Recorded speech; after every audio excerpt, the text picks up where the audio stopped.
आनंद सद्गुरु स्वामी स्वरूपानंद महाराज की जय.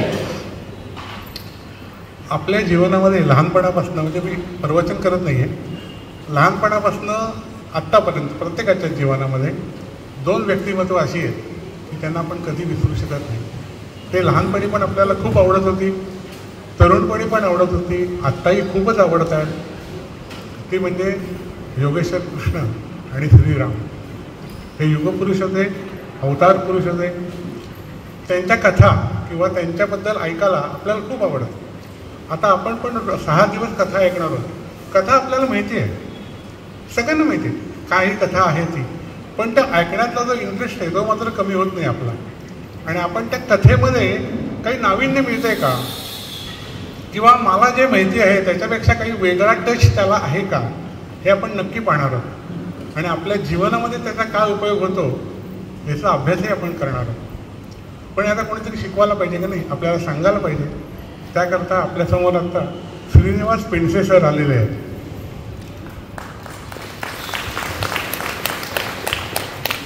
धामणी संगमेश्वर रत्नागिरी येथील ते आहेत. त्यांचा व्यवसाय प्रवचनं, व्याख्यानं, ऐतिहासिक धार्मिक विषयावर बोलणं आणि हॉबी म्हणून एखाद्या वेळेस एखाद्या कीर्तनही करणं. आता मी जे पुढे सांगणार आहे त्याच्याकरता तुमच्या आत्ताच्या टाळ्या होत्या त्याच्या तिप्पट जोरात टाळ्या वाजल्या पाहिजेत. छत्रपती संभाजी महाराजांवर त्यांनी महाराष्ट्रभर 875 प्रवचनं केली.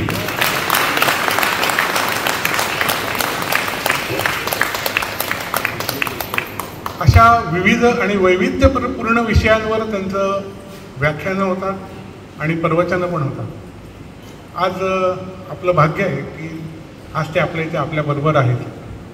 आणि रत्नागिरीमध्ये जे आपलं अध्यात्म मंदिर आहे तिथे त्यांचे सतत वेगवेगळे कार्यक्रम असतात. त्यामुळे ते आपल्या मंडळाशी त्यांचं नातं अगदी घट्ट आहे. तर मी त्यांना अशी विनंती करणार आहे की त्यांनी आपल्या रामकथेला आज सुरुवात करावी. त्याच्या आधी मी आमचे कार्यवाह पटवर्धन जे आलेले आहेत, ऋषिकेश पटवर्धन, त्यांना विनंती करतो की त्यांनी त्यांचं स्वागत करावं.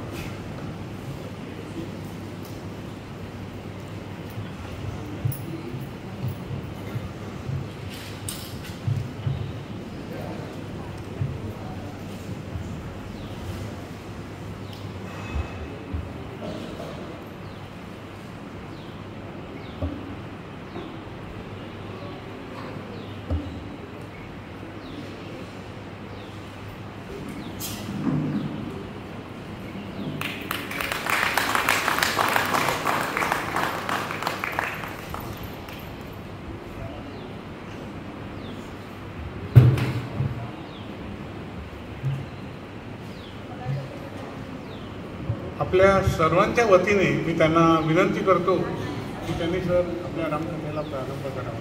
धन्यवाद. वक्रतुंड महाकाय कोटिसूर्य समप्रभ निर्विघ्नं कुरु मे देव सर्वकार्येषु सर्वदा. नमस्ते शारदे देवी सरस्वती मतिप्रदे वसत्वं मम जिह्वाग्रे सर्वविद्याप्रदाभव. गुरुब्रह्मा गुरुर्विष्णु गुरुर्देवो महेश्वरा गुरु साक्षात् परब्रह्म तस्मै श्री गुरवे नमः. आपदाम परतारं दातारं सर्वसंपदां लोकाभिरामं श्रीरामं भूयो भूयो नमाम्यहम्. अतुलितबलधामं हेमशैलावदेहं धनुजवनकृशानुं ज्ञानिनाम् अग्रगण्यं सकलगुणनिधानं वानराणामधीशं रघुपतिप्रियभक्तं वातजातं नमामि.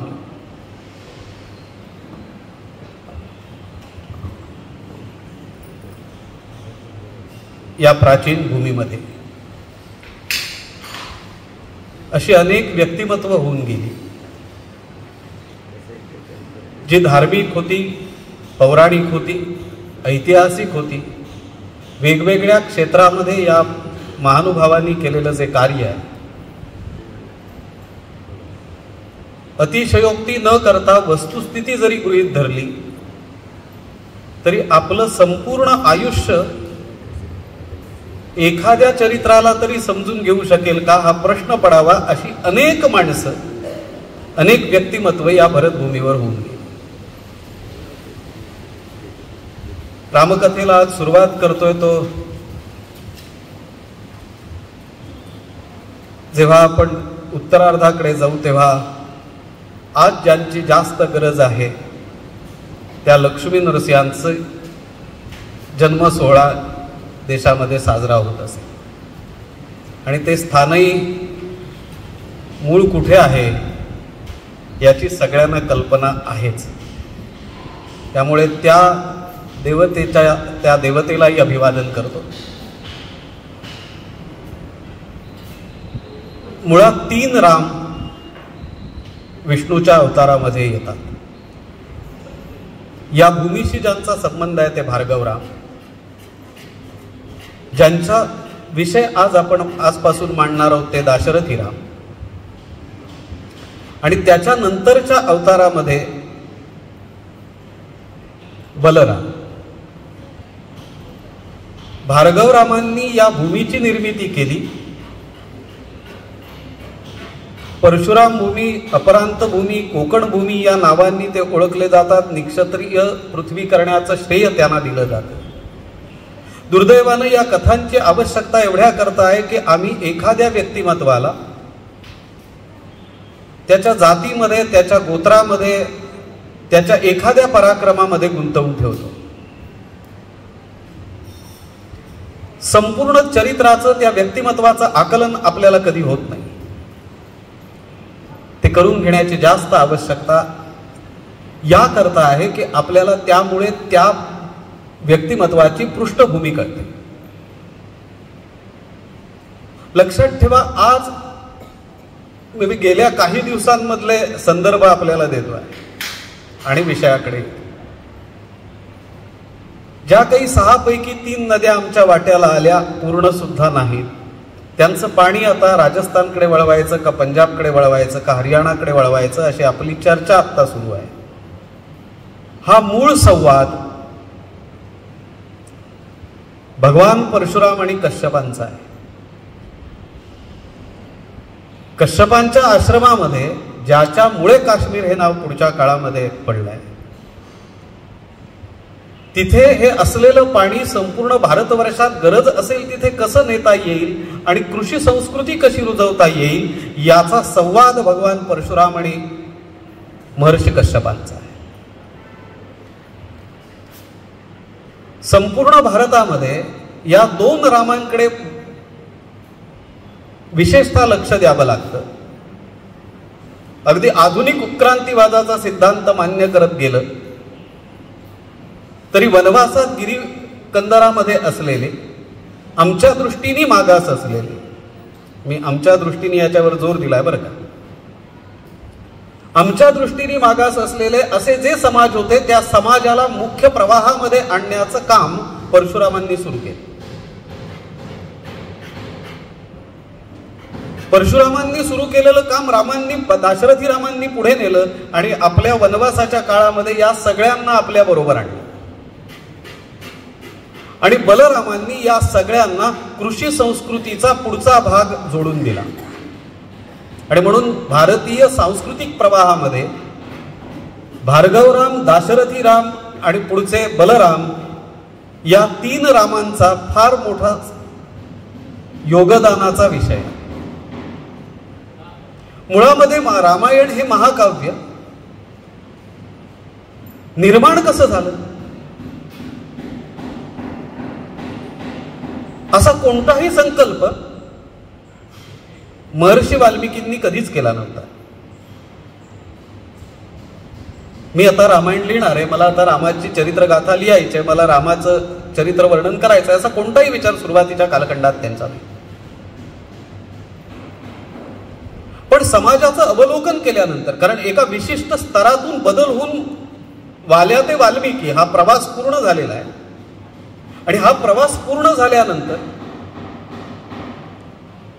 तपस्साधनेने सायुज्यता मिळवलेलं, सात्विकता मिळवलेलं असं जे व्यक्तिमत्व आहे, फरक काय आहे?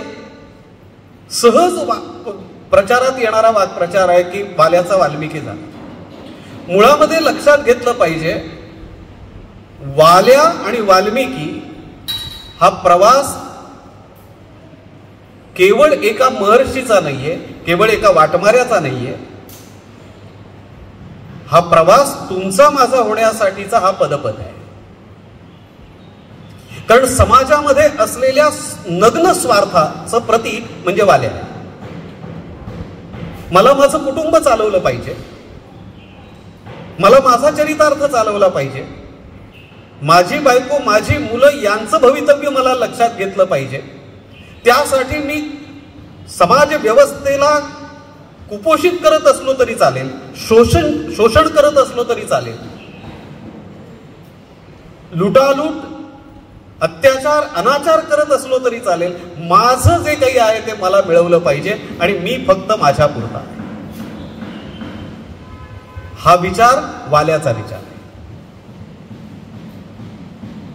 आता एक गोष्ट लक्षात येईल, हा विचार वाल्यानंतर संपलेला नाहीये. एका वाल्याचा वाल्मिकी झालाय, कारण त्यांना महर्षी नारद त्या प्रवासामध्ये भेटले. पण जर का आपण आपल्या पुरता विचार केला, कारण दुसऱ्याला सांगायला गेलं की त्याचा राग येतो, दुसऱ्यांनी सांगितलं तर ती टीका वाटते आणि ती सहन होण्याची क्षमता आम्ही गमावलेली आहे. त्यामुळे स्वतःलाच प्रश्न विचारून बघा की या सर्व प्रक्रियेमध्ये वाल्याचा वाल्मिकी झाला, तो जे काही करत होता, आपण वेगळं काय करतो आहोत. मी पाप करू, मला माहित नाही, मला पापही करायचं नाहीये, मला पुण्यही करायचं नाही, मला माझं कुटुंब चालवायचं, मी माझ्या कुटुंबाचा आहे. आणि ज्ञानेश्वरांनी दिलेला संदेश हा या दृष्टीने महत्वाचा आहे. ही भूमिका समजून घेतली तर रामायण समजणं फार सोपं जातं. नाहीतर रामाने रावणाला मारलं, रावणाने सीतेला पळवलं आणि मग त्यांचं युद्ध झालं, त्याला वानरांनी साथ दिली. या पलीकडे आपल्याला रामायण कुठेही लक्षात येत नाही. ही भूमिका समजावून घेण्याची गरज आहे की आम्ही वेगळं काय करतो. मी माझ्या कुटुंबापुरताच आहे, मी माझ्या घरापुरताच आहे. आमचं व्यापकत्व विचार करण्याचं कुठपर्यंत येतं. मी, माझी बायको, माझी मुलं, फार फार तर माझं घर, हे आमचं व्यापकत्व आहे. कारण त्या घरात 3-4 माणसं आजच्या काळात ती असणं अवघड आहे. मग ज्या विषयाला व्यापकत्व नाही, ज्या विचारांना व्यापकत्व नाही आणि केवळ नग्न स्वार्थाने प्रेरित असलेला तो वाल्या, आपण सर्वजण या वाल्याचं प्रतिनिधित्व आजही करतो आहोत. रांजण किती भरले हे तो मोजत तरी होता. आमच्याकडे मोजायला रांजण कमी पडतील का काय म्हणून आम्ही ते ठेवलेले नाही. आणि नाही ठेवले ते बरं झालं, ते मोजणंही अवघड होतं. हाच विचार ज्ञानेश्वरांनी केला. ज्ञानेश्वरांनी समाजाला व्यापकत्व दिलं. ते व्यापकत्व काय आहे ते म्हणले, नाही जाणार. ही जी मंडळी आहेत ना, या मंडळींच्या विचाराची दिशा, विचाराची चौकट, विचारांची मर्यादा ठरून गेलेली आहे. प्रत्येक वेळी ब्रह्मदेव येऊन नाही समजवू शकत. हे ह्यांच्या घरापुरतेच राहणार. आपण फक्त एकच काम करूया, यांचं घर यांच्या विचारात कायम ठेवूया. हे घराच्या पलीकडे नाही बघू शकत. समाजाकडे, देशाकडे, राष्ट्राकडे, सर्वसामान्य एखादा अपवाद मला येऊन सांगू नका, नाही बघू शकत. मग आपण हेच चालवायचं, हे स्वीकारायचं. ज्ञानेश्वरांसारखी विभूती या करता त्या घरालाच व्यापक करून टाकते. ती म्हणते, हे विश्वचे माझे घर अशी ऐसी मती जयाची स्थिर. ते व्यापकत्व म्हणजे वाल्मिकी.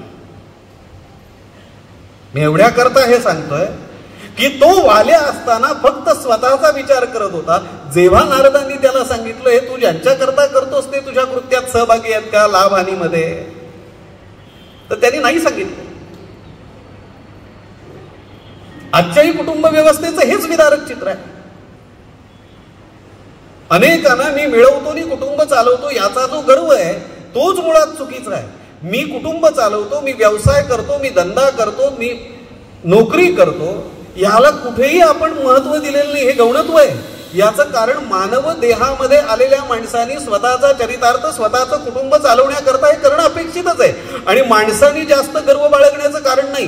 डुकरं सुद्धा हेच करतात. आणि तुम्ही रस्त्यानं आपल्याकडे कोकणामध्ये त्याला सायर म्हणतात. एका पाठोपाठ एक डुकरं जेव्हा जातात ना, तेव्हा त्यातली जी मोठी दोन डुकरं असतात ती एक पुढे जाऊन थांबतं आणि एक मागे जाऊन थांबतं. कशा करता? आपल्या बरोबर असलेली सगळी पिलावळ पलीकडे व्यवस्थित जाते की नाही हे बघण्याकरता ते दोघे जण दोन दिशेला थांबलेले असतात, दोन टोकांना. आमच्याकडे तेही उरलं नाहीये. हे व्यापकत्व विचारांचं येण्याकरता वाल्मिकींनी, जेव्हा वाल्मिकी अवस्थेमध्ये ते आले तेव्हा तपसाधना पूर्ण झाली आणि एक चिंतन डोक्यामध्ये सुरू राहिलं की हे समाज, हा जो मी समाज पाहतोय, या समाजाला आता त्याच्या कोशातून बाहेर काढून धर्म, राष्ट्र याच्या करता कार्यप्रवृत्त करण्याची गरज आहे. हे कसं करता येईल याचं चिंतन चालू होतं तेव्हा परत एकदा नारद भेटले.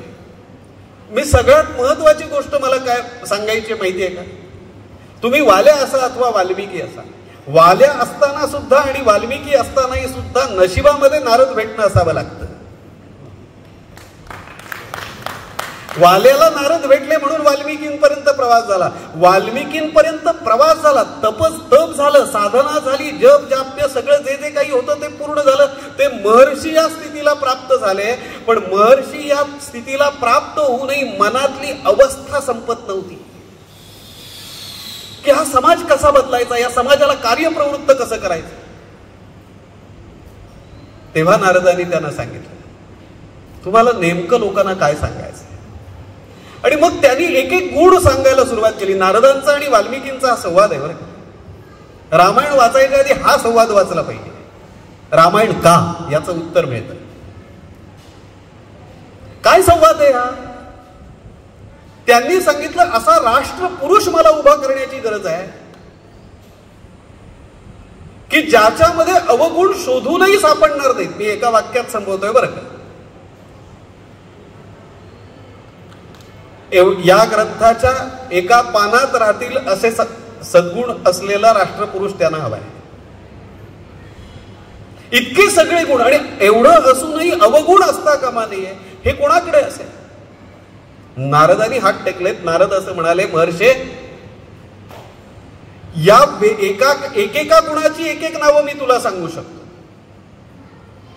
पण या सगळ्या गुणांचा समुच्चय असलेलं नाव तुला मला सांगता येणं अवघड आहे. ते एकमेवाद्वितीय आहे.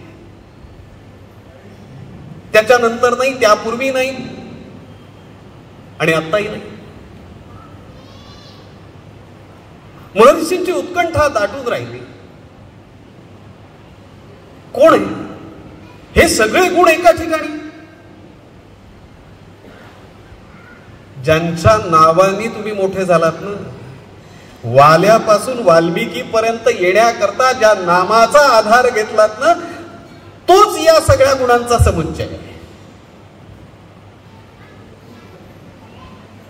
आणि मग डोक्यात विचार सुरू झाला आता आपण या रामकथेकडे वळलं पाहिजे. नारद निघून गेले. नारद निघून गेल्यानंतर आश्रमाजवळ वाहणाऱ्या नदीवर स्नान करण्याकरता आले. मुळामध्ये नदीवर जावं एवढंच डोक्यात होतं. डोकं अशांत होतं. ते तो पुण्यसलीला प्रवाह पाहिला आणि तामसा किंवा तमस असं त्या नदीचं नाव आहे.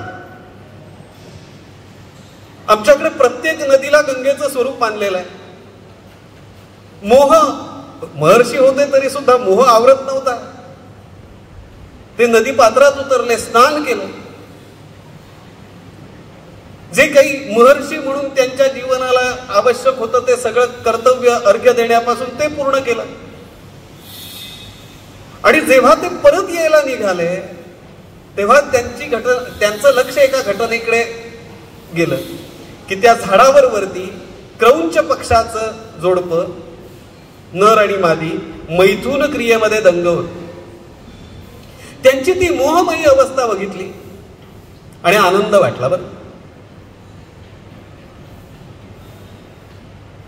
एकमेकांच्या मध्ये गुंतून राहिलेला हा प्राणी नावाचा जीव एकमेकांशी समर्पित भावनेनं कसा व्यक्त होतोय हे ते पाहत होते. आणि तेवढ्यात एक बाण विलक्षण गतीनं आला आणि त्यातला नर जो होता त्या नर क्रौंचाला तो बाण लागला आणि तो पक्षी खाली पडला. तो तडफडत होता. या महर्षीने ते पाहिलं आणि त्या क्षणी तोंडातून घनगर्जना करावा असा उच्चार बाहेर पडला. मा निषाद त्वमगम शाश्वती समा यक्रौंच मिथुनादेकम अवधी काममोहितम. त्यांनी पाहिलं हा बाण कुठून आलाय. कारण तो पक्षी पडल्यानंतर आपलं सावज टिपण्या करता तो व्याध, तो निषाद धावत आला.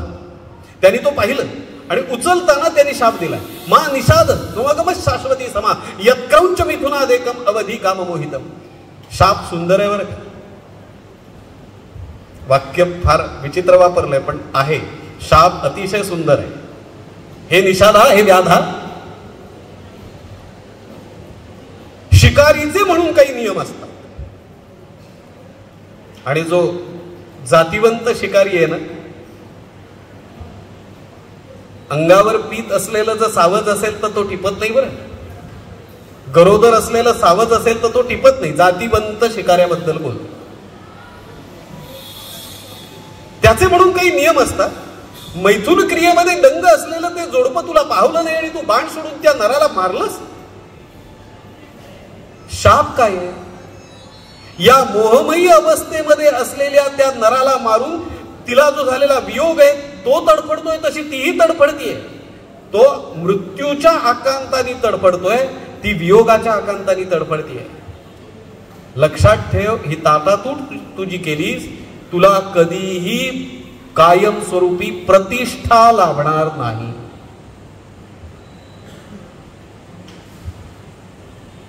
खरं तर प्रसंग संपला होता आणि नंतर एक लक्षात ठेवा बरं, शाप देण्याचं सामर्थ्य तपश्चर्यानं येतं, साधनेने येतं. पण ज्या क्षणी तोंडातून शापवाणी बाहेर पडते त्या क्षणी त्या तपस सामर्थ्याचा लोप होतो. नुकसान आहे.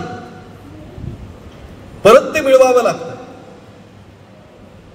आपल्या तोंडून असे शब्द कसे बाहेर पडले आणि ते छंद रचनेमध्ये कसे बाहेर पडले हा विचार करत ते आपल्या आश्रमात आले आणि त्या क्षणी सृष्टी निर्माता विधाता त्यांच्या समोर उभा आहे. मनातले वाल्मिकींच्या जे खेळ चालले, दोलायमान स्थिती आहे, विचारांचा आवर्त आहे, ते लक्षात घेऊनच ब्रह्मदेवानी त्यांना सांगितलं, महर्षे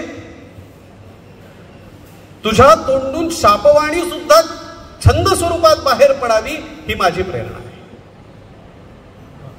याच प्रेरणेतून, याच छंदातून तू रामकथेची, रामायणाची, रामचरित्राची निर्मिती कर. आणि लक्षात ठेवा, जगातल्या सगळ्यात मोठ्या रामकथेची निर्मिती, रामायणाची निर्मिती, महाकाव्याची निर्मिती ही शापवाणीतून झाली.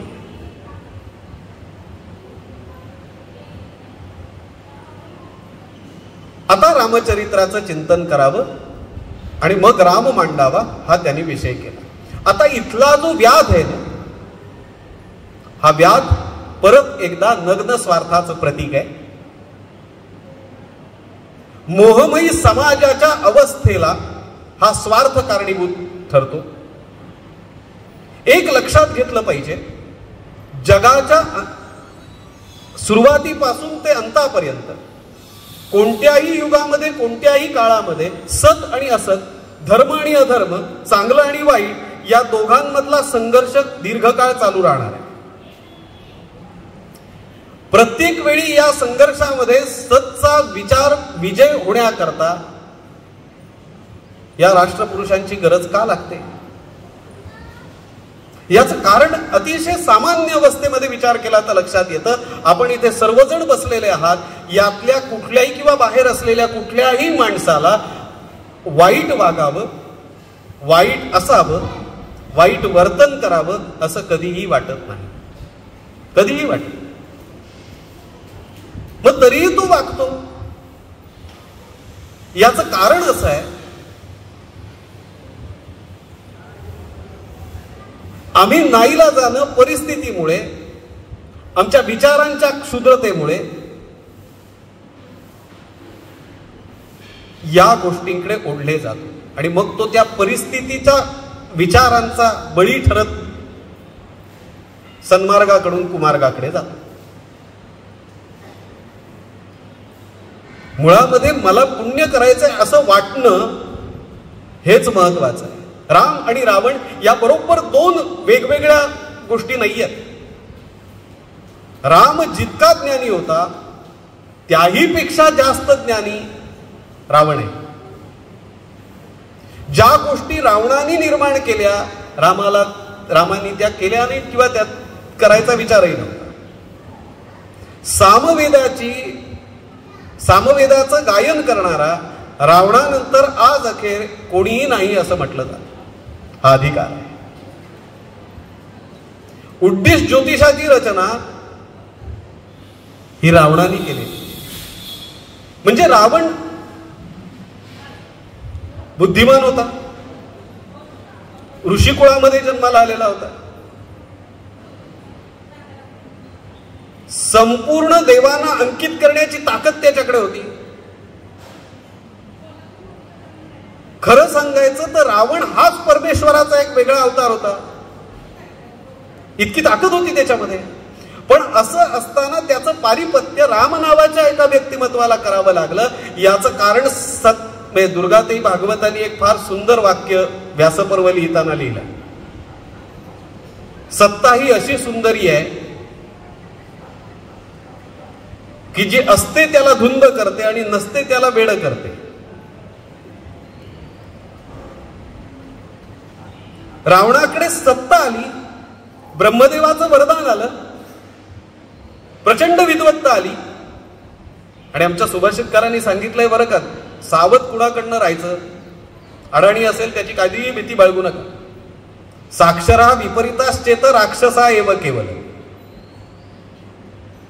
साक्षरहा शब्द उलटा केला की तो राक्षस होतो. म्हणून अधिक सुशिक्षित असेल तर जरा लांबच राहा.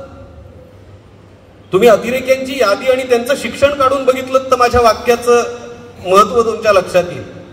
IIT झालेले लोक अतिरेक्यांच्या यादीत का असतात? साक्षर विपरीताश्चेत राक्षसा एव केवल. शेवटी राक्षसाला 10 तोंड असावी लागत नाही. रावणाला 10 तोंड होती असं म्हणतात. आम्हाला ती नसताना सुद्धा आम्ही 10 तोंडांनी बोलल्यासारखं एकाच तोंडाने बोलतो. रावणा एवढा भक्त कोणी नाही. सर्व बाबतीत उजवा असताना केवळ एक वाक्य लिहिलंय बरं का, ते आत्ता सांगतो आणि मग आपण रामाच्या जन्मापासून पुढे जाऊ. आज मला प्रस्तावना या बघण्याची दृष्टी एवढाच विषय मांडायचा. रावण वाईट का झाला? मी आत्ता मगाशी सांगितलं, ब्रह्मदेवाचं वरदान मिळालं त्यामुळे तो उन्मत्त झाला. मला कोण शिकवणार, कारण तो सगळ्यात जास्त शहाणा होता. हा दुसरा भाग. सर्व सत्ताधीश अशा त्या लंकेच्या आसनावर बसलेला होता. सगळ्यांना पराभूत करून पायाखाली चेपून ठेवलं होतं. शक्तीनी, मंत्रांनी, साधनेनी, भक्तीनी सगळ्यांनी उजवा होता.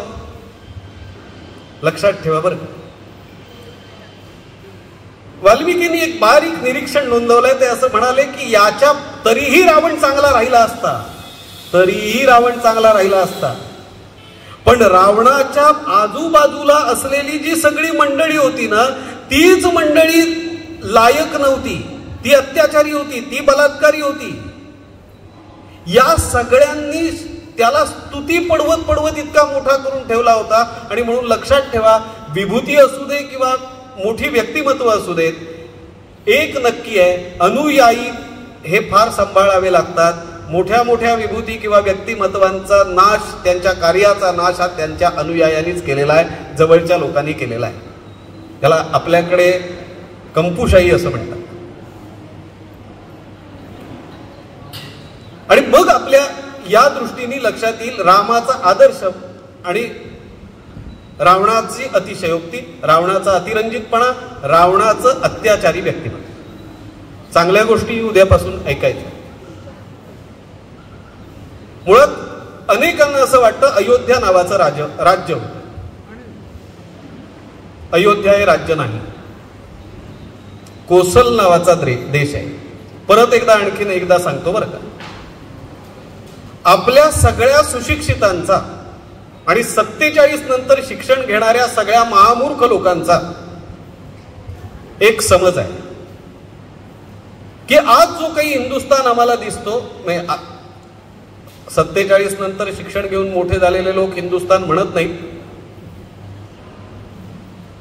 भारत म्हणतानाही त्यांना त्रास होतो, इंडिया म्हणणारे लोक आहेत ते.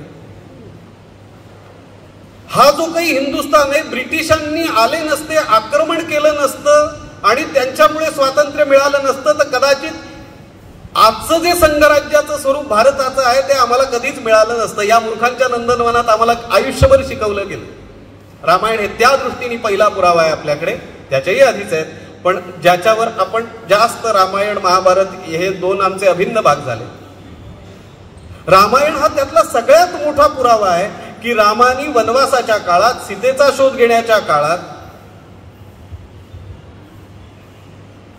प्रत्येक ठिकाणी केलेल्या वास्तव्यात प्रादेशिक अस्मितांचा मुद्दा आला नाही.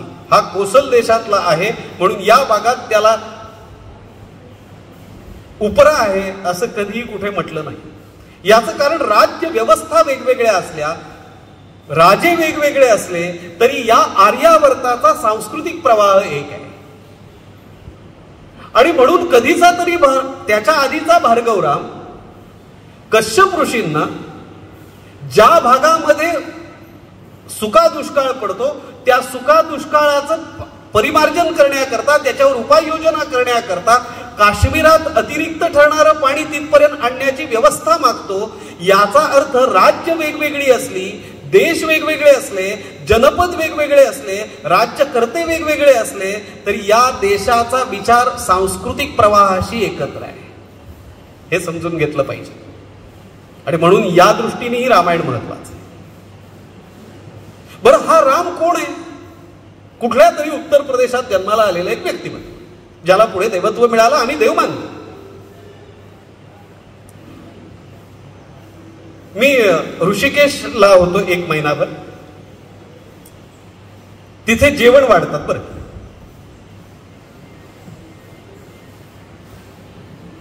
ज्या आश्रमामध्ये आम्ही थांबलो होतो तिथे जेवण वाढताना मला इतकं सुंदर ते आवडलं.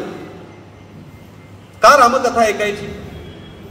मुळामध्ये आमचा प्रत्येक श्वास झोपून उठल्यानंतर आणि परत झोपेपर्यंत रामाशी निगडीत आमचं जे जीवन आहे ना, ते जीवन ज्याच्याशी निगडीत आहे त्याचा कधीतरी परिचय तर करून घेतला पाहिजे का?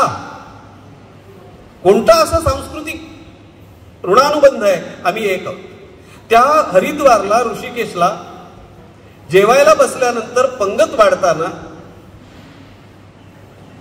पाणी आल्यावर ते म्हणतात बरं का, पाणी हवंय, पाणी हवंय, पाणी पाणी, असं आपल्याकडचं नाही. आपल्याकडे कायमच पाण्याची आणीबाणी, तो भाग सोडून ते त्याला म्हणतात जलराम. भात वाढायच्या वेळेला ते चावलराम, मिठाईच्या वेळेला मिठाराम,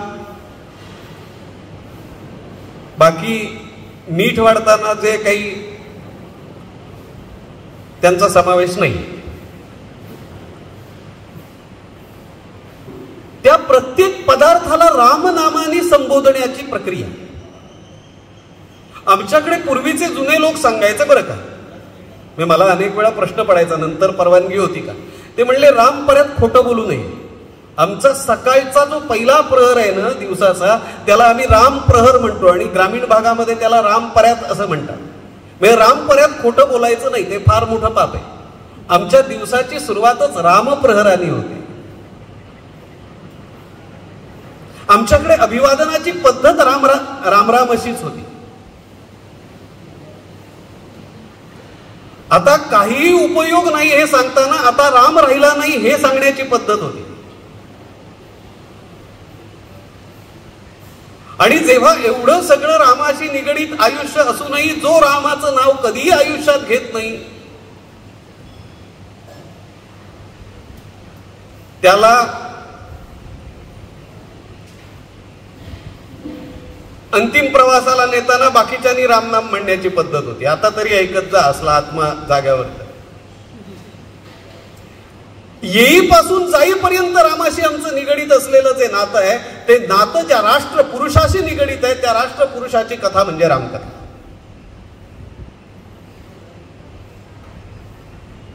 आणि म्हणून मगाशी मी म्हटलं की अयोध्या नावाचं राज्य नाही, कोसल नावाचा देश आहे. त्याची राजधानी शरयू तीरावरची अयोध्या. इथे दशरथाचं राज्य. इक्ष्वाकू कुळ आहे. फार पूर्वीपासूनचा या कुळाचा एक इतिहास आहे. दशरथ राजाचं राज्य कसं आहे, याच्याही मंत्रिमंडळामध्ये 8 जण आहेत, अष्टप्रधान आहेत.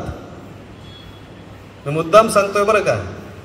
रामराज्यानंतरचं जे राज्याभिषेक सोहळा होता तिथे अष्टप्रधान ही कन्सेप्ट, संकल्पना कुठून आली आहे ती बघा. दशरथाच्या राजदरबारामध्ये अष्टप्रधानच होते. त्या अष्टप्रधानांची नावही आहे. आणि मग बाबूजींच्या तोंडून एक त्या प्रधानाचं नाव येतं, जो रामाना पुढे सोडायला गेला होता. थांब सुमंता थांब विहेरत. तो सुमंत हा अनेकांना असं वाटतं म्हणून उल्लेख करून ठेवतो की तो सुमंत सारथी होता. सुमंत हा मंत्री आहे आणि तो अर्थशास्त्राचा ज्ञाता आहे. बरं, केवळ मंत्री असून चालत नाही.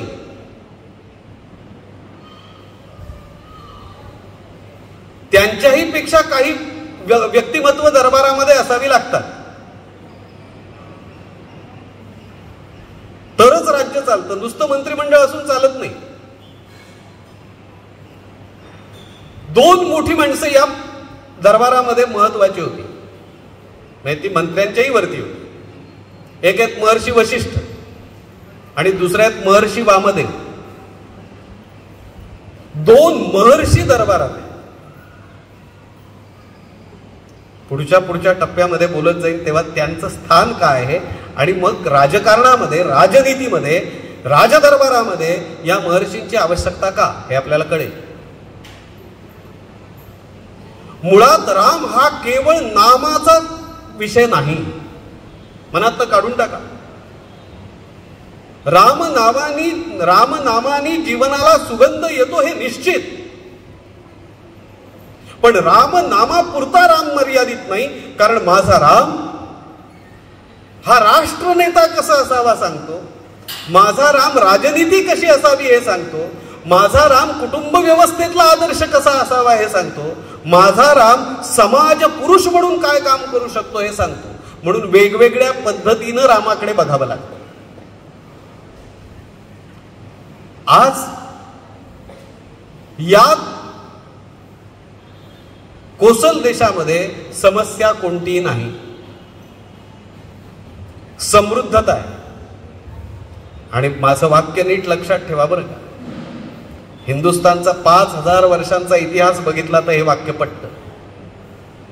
मी वाक्य असं वापरलं, अयोध्येमध्ये कोणत्याही प्रकारची किंवा कोसल देशामध्ये कोणत्याही प्रकारची समस्या नाही, समृद्धता आहे.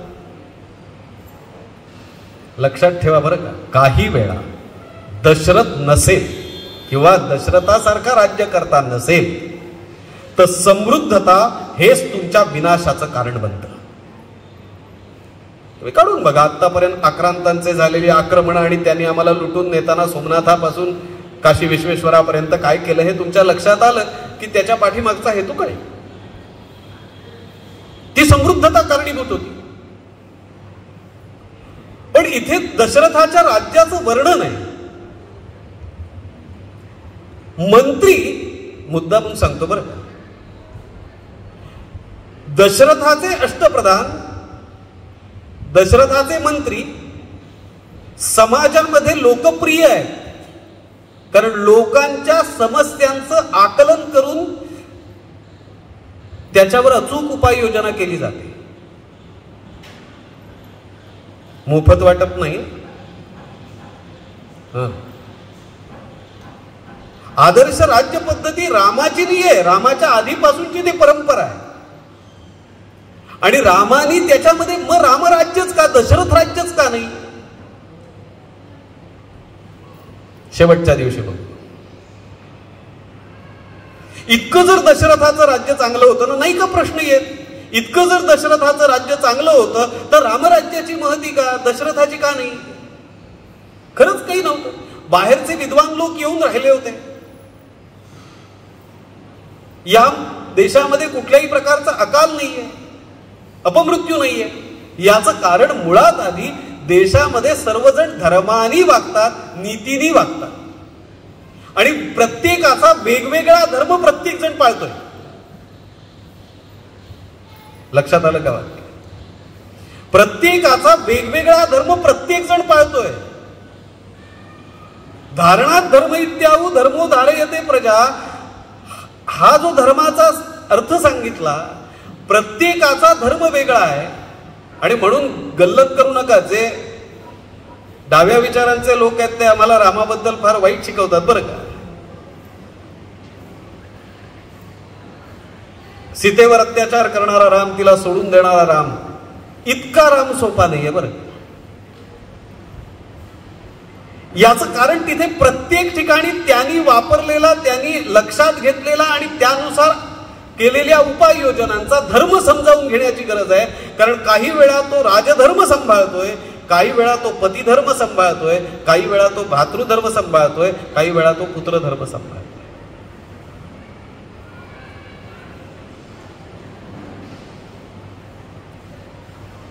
आता या क्षणाला दशरथाला समस्या कोणती आहे तर आपल्याला मुलबाळ नाही. मला फार आनंद होतो बरं. गेले 4 दिवस मी वेगवेगळ्या विषयांवर बोलतोय. फार सुंदर हा कालावधी आहे बोलण्याचा. सुरुवातीला आचार्यांवर बोललो तेव्हा त्यांनी विचारलं होतं आई वडिलांनी, म्हणजे शंकर प्रसन्न झाल्यानंतर शंकरांनी सांगितलं होतं तुला मूल पाहिजे तर देतो. एक अल्पायुषी आहे, एक दीर्घायुषी आहे. काय हवं? अल्पायुषी आहे तो फार काळ नुसता अल्पायुषी नाही, आयुष्य कमी आहे असं नाही. आयुष्य कमी आहेच, पण आयुष्य कमी असलं तरी सुद्धा ते सगळं आयुष्य तुमच्याजवळ राहील असंही नाहीये. आणि दीर्घायुषी आहे तो मात्र कायम तुमच्याजवळ राहील, पण तो दुर्गुणी आहे. काय हवं ते मागा. यांनी सांगितलं आम्हाला अल्पायुषी चालेल. असे आईबाप मिळणारी संस्कृती या देशाची आहे. ती ज्या दिवशी मिळेल तेव्हा त्या दिवशी शंकराचार्य जन्माला येतात. लक्षात ठेवा. काल व्यासांचा जन्म, आज नरसिंहांचा जन्म, आता नारद, एका पाठोपाठ एक आहेत या 4-5 दिवसात. आणि मग प्रत्येकाची जी भूमिका आहे, मला या राज्यामध्ये आता कमी काही नाही. बरं, राज्याच्या सीमा विस्तारण्याची गरजच नाही. याचं कारण हा सम्राट आहे. अनेक देश मांडलिक म्हणून करून घेतलेत, कमी काही नाही. राजा आहे, राजधर्मही पाळतो आणि धर्माने केलेला संस्कार त्याही धार्मिक परंपरा पाळतो. असं असताना मला मूलबाळ नाही, मला संतती हवी, राज्याला वारस हवा, मला वारस हवा.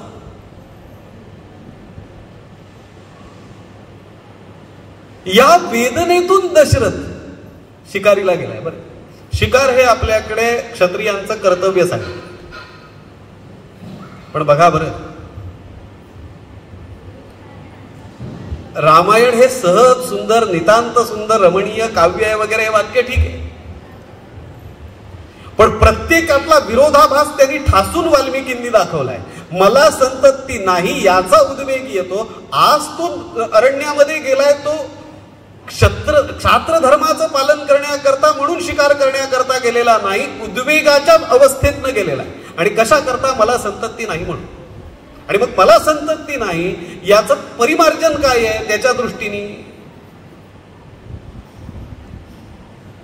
तर धनुष्य बाणांनी किंवा असलेल्या शस्त्रांनी सावच टिपण, जे कुणाचं तरी मूल आहे, जे कुणाचं तरी कोणीतरी आहे. आणि मग आपल्याला सगळ्यांना माहीत असलेला तो श्रावणाचा कथाभाग आहे.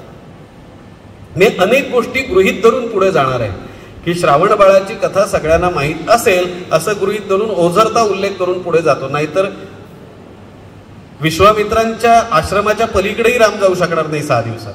ही अडचण आहे. त्या श्रावण बाळाच्या बलिदानातून काय झालं? व्यथित होऊन परत आले, आई वडिलांनी शाप दिला. महाभारत हे प्रतिज्ञांचं युद्ध आहे आणि रामायणाची सुरुवात, रामायणाचं सुरुवातीचं सगळं कांड हे शापांचं माहेरघर आहे. तो शाप आहे. कसला? तू पुत्र वियोगानं मरशील. समस्येचं समाधान आहे बरं काय. पुत्र वियोग. वशिष्ठांनी सांगितलं राजा पुढे काय होईल ते होईल. अरे पण हा शाप आवश्यक एवढ्या करता होता. म्हणून मगाशी कोणीतरी चर्चा करताना एक सुंदर वाक्य वापरलं, विपत्तीत आपत्तीतही फायदा बघता आला पाहिजे. नकारात्मकता बाजूला ठेवून सकारात्मकता त्याच्यातून शोधता आली पाहिजे. राजा पुत्र वियोगानं तू तडफडून मरशील असा श्रावणाच्या आई वडिलांनी दिलेला तुला शाप हा आशीर्वाद समज. कारण एक नक्की, त्यांनी जीव तडफडताना जे शब्द वापरले ते ऋषी नसले, महर्षी नसले तरी सुद्धा ते सत्यच होतील. याचं कारण तो वियोग, ते तडफडणं, त्यांचा आधार जाणं, त्यांनी प्राण सोडणं, या सगळ्याचा संचय या शापाच्या पाठीमागे आहे. तू पुत्र वियोगानं मरशील याचा अर्थ त्याच्याकरता तुला पुत्र व्हावा लागेल, तेव्हा त्याचा वियोग होईल. मग पुत्र वियोगानं मरशील याचं भांडवल करण्यापेक्षा, याचं दुःख करण्यापेक्षा सुरुवातीचा कालखंड पुत्र तरी होईल याच्यामध्ये जाऊया ना. आणि मग आता तू पुत्र कामेष्टी यज्ञ कर. म्हणून विभांडक आणि विभांडकांचा मुलगा ऋष्यशृंग याला आणून बाबूजींमुळे हा भाग सगळ्यांच्या परिचयाचा झाला. यज्ञ नारायणांनी प्रसाद दिला.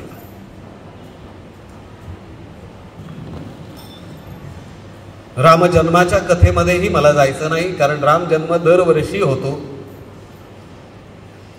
दरवर्षी सुंठवडा खाऊन खाऊन त्यातला राम निघून जातो. त्यामुळे ती रामकथा जन्माची आपल्याला सर्वांना माहिती आहे. गृहीत धरून पुढे चाल. राम, लक्ष्मण, भरत, शत्रू. मी आत्ता इतक्या स्पीडने पुढे आलो, याचा अर्थ यातले काही संदर्भ मी पुढच्या काळाकरता ठेवले.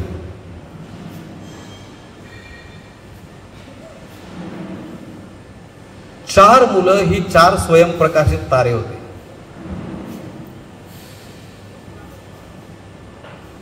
राजघराण्यामध्ये जन्माला आलेले, तेव्हाच्या पद्धतीप्रमाणे त्यांचं पालन पोषण उत्तम झालं, शिक्षणही झालं. आणि त्या काळातलं वय लक्षात घेता आता यांचा विवाह डोक्यात त्रस्त करायला लागला दशरथाला.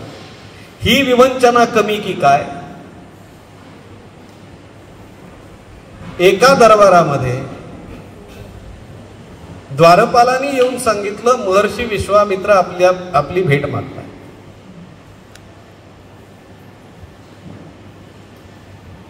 महर्षी विश्वामित्र ज्यांनी महर्षी ते ब्रह्मर्षी असा प्रवास केलेला होता असं व्यक्तिमत्व आहे. यातलं प्रत्येक पात्र हे एकेका सप्ताहाचा विषय असावा एवढं मोठं आहे. आणि केवळ वामदेव, वशिष्ठ, विश्वामित्र, अगस्ती, गौतम एवढे सगळे ऋषी नाही आहेत बरं का. याच्या बरोबरीनं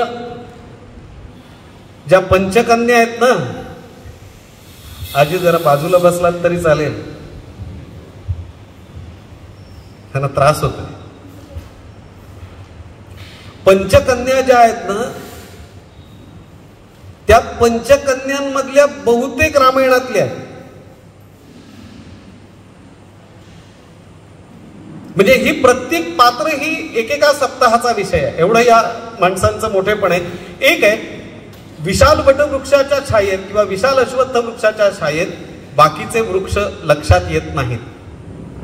ही सगळी माणसं हे आपापल्या परीनं राम होते, इतकी मोठी आहे. विश्वामित्र येत आहेत म्हटल्यावर आधी पहिल्यांदाच जरा धबकल्यासारखं झालं, कारण तसं व्हावं असं त्यांचं अस्तित्व आहे. प्रतिसृष्टी निर्माण करण्याची ज्यांची धारणा आहे मंत्र प्रयोगाने ज्यांनी अस्त्र आणि शस्त्र सिद्ध केलेली आहेत, राजर्षी ते ब्रह्मर्षी असा ज्यांचा प्रवास आहे, ज्या वशिष्ठांचा द्वेष आयुष्यभर करून नंतरच्या काळामध्ये त्यांचे संबंध अतिशय चांगले झाले, असं हे विलक्षण व्यक्तिमत्व आहे. आणि त्याचबरोबर ते भयंकर संतापी आहे.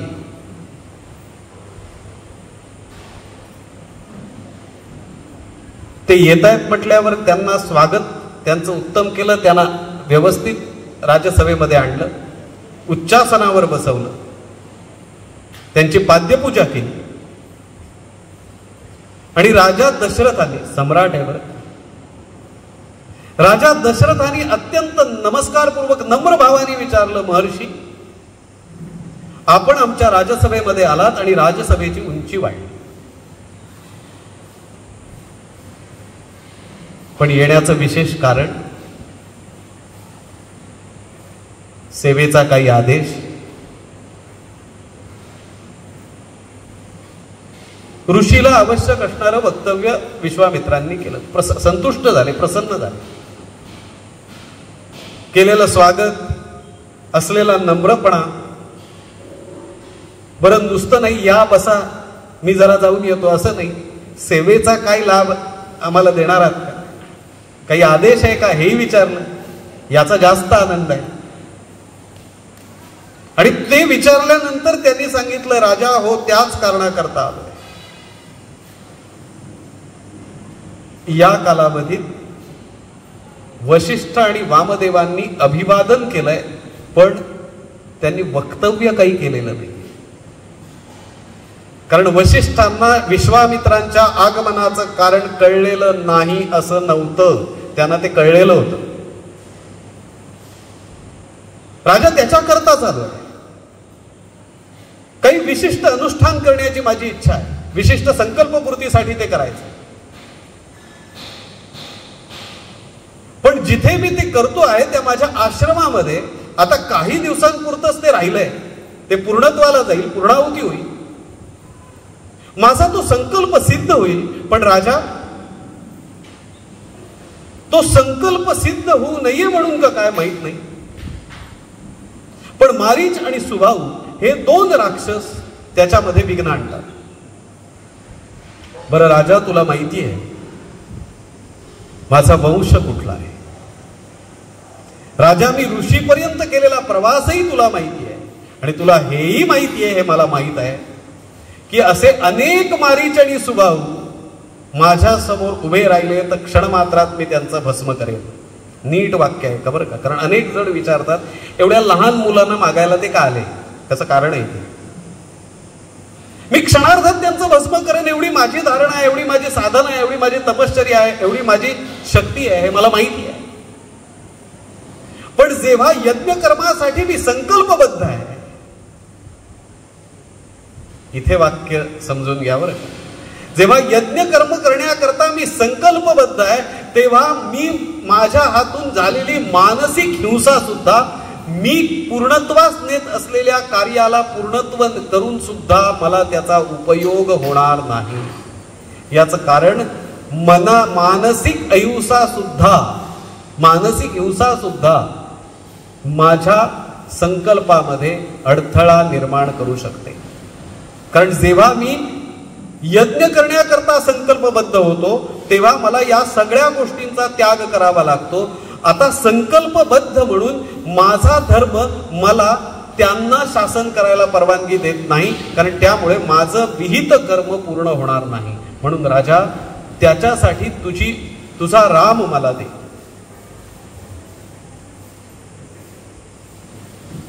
दशरथाला कापरं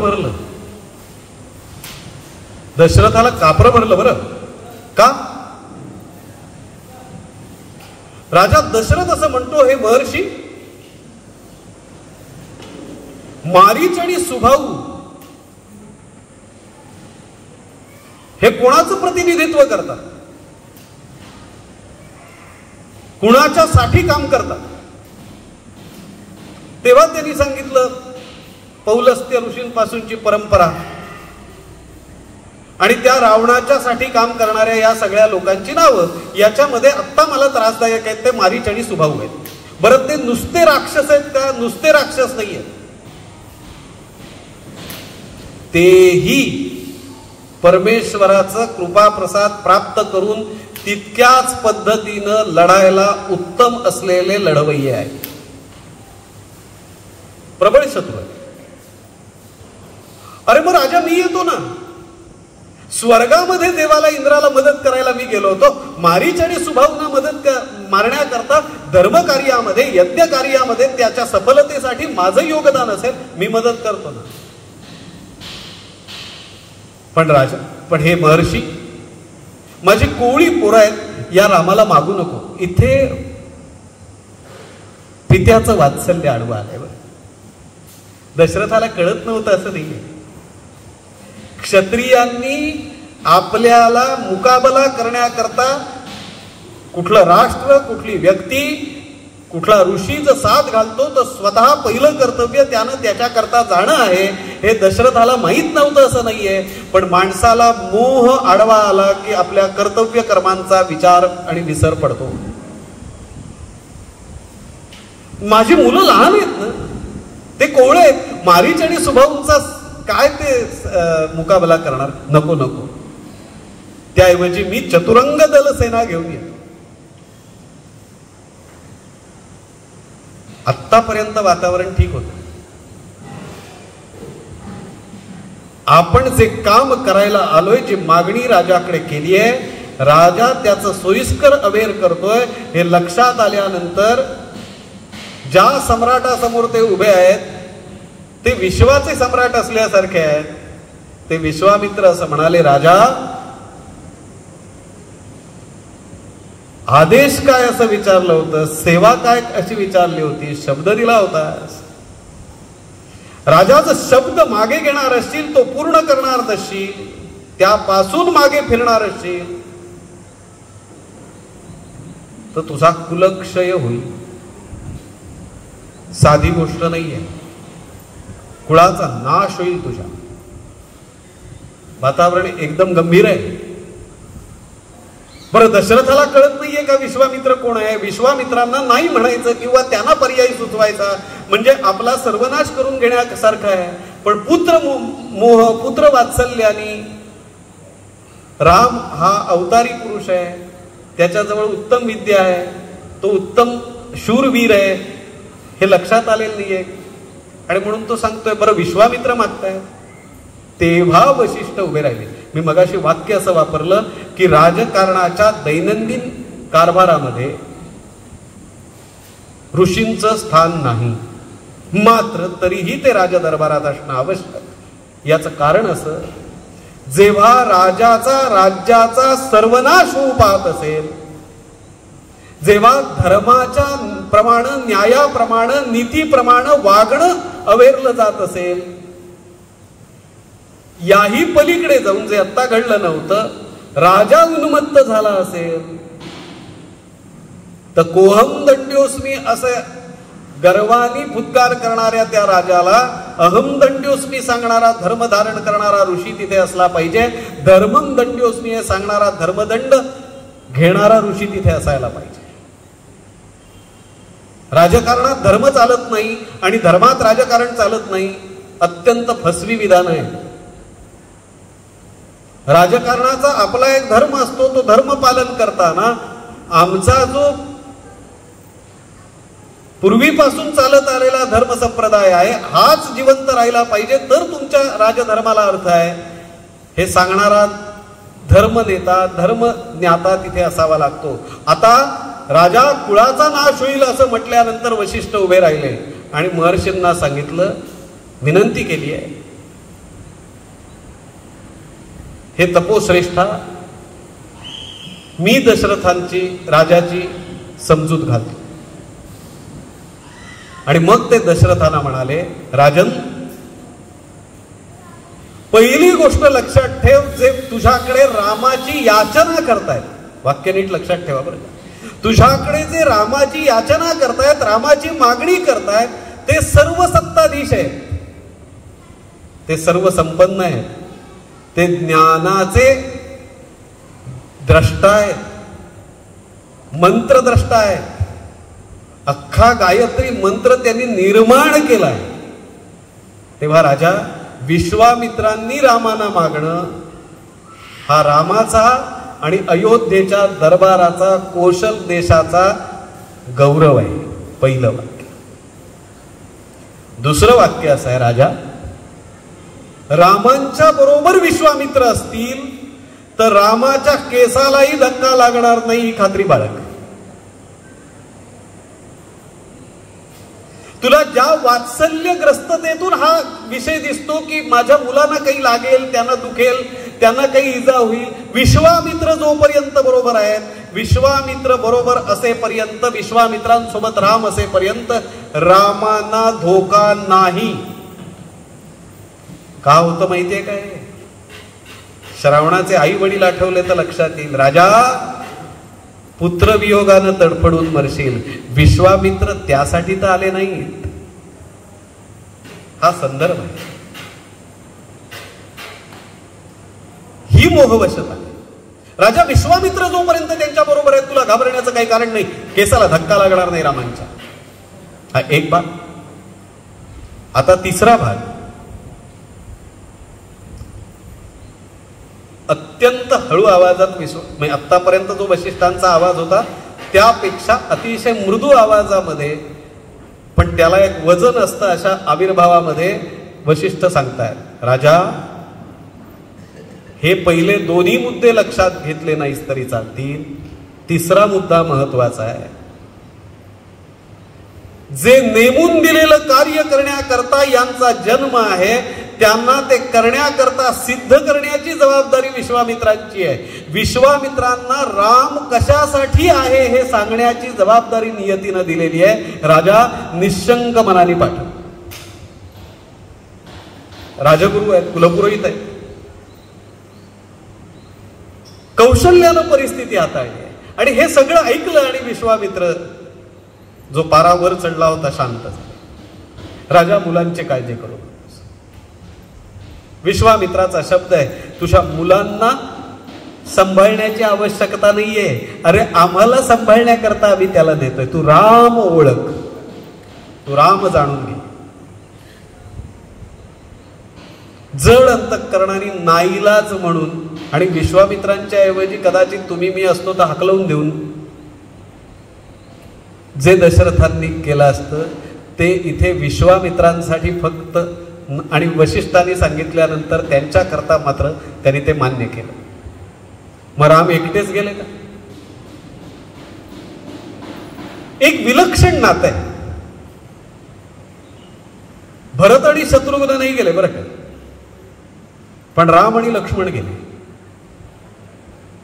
त्या दोघांनी ठरवलं आम्ही जातो. बरं, केव्हा कुठे जायचं होतं? आजपर्यंत राम लक्ष्मण जे वावरत आहेत ना, ते अयोध्येच्या राजप्रासादामध्ये वावरत आहेत. त्यांचं वावरणं कुठे आहे? अयोध्येच्या राजप्रासादात. आता जायचंय कुठे? आश्रमामध्ये. आश्रम कुठे आहे? कुठल्या तरी नदीच्या काठावर. कुठे जायचं माहिती नाही, कदाचित समुद्राच्या तीरावर, कदाचित जंगलामध्ये, अरण्यामध्ये. आजपर्यंत रामाना बाहेर पडायचं असेल तरच सिद्ध होत होता. विश्वामित्रांनी रथातून न्यायला परवानगी दिली नव्हती बरं का.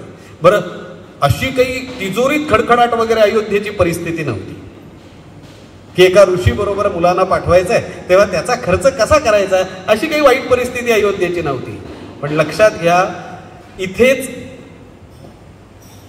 रामाला घडवण्याची प्रक्रिया सुरू झाली आहे.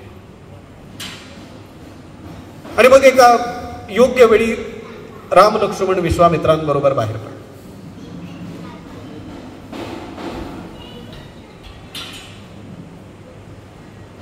बाहेर पडताना सांगितलं, रामा बाळा, आपल्याला चालत जायचंय बरं, घ्या तुमचे धनुष्यबाण. हे दोन राजबिंडे तरुण बालकच विश्वामित्रांसोबत. एक लक्षात ठेवा बरं, समाजामध्ये बदल घडवण्याकरता समाजाची परिस्थिती, समाजाचं आकलन करण्याची आवश्यकता असते. चार भिंतींमध्ये राहून समाजाचं आकलन होत नाही. गुरुकुलामध्ये शिक्षण घेऊन समाजाचं आकलन होत नाही. समाजाचं आकलन होण्याकरता समाजातच राहावं लागतं, समाज बघावा लागतो, समाजाचं दर्शन घडवावं लागतं. आमच्याकडे फार पूर्वीपासून तीर्थयात्रेची जी परंपरा आहे ती केवळ धार्मिक भूमिकेकरता नाही.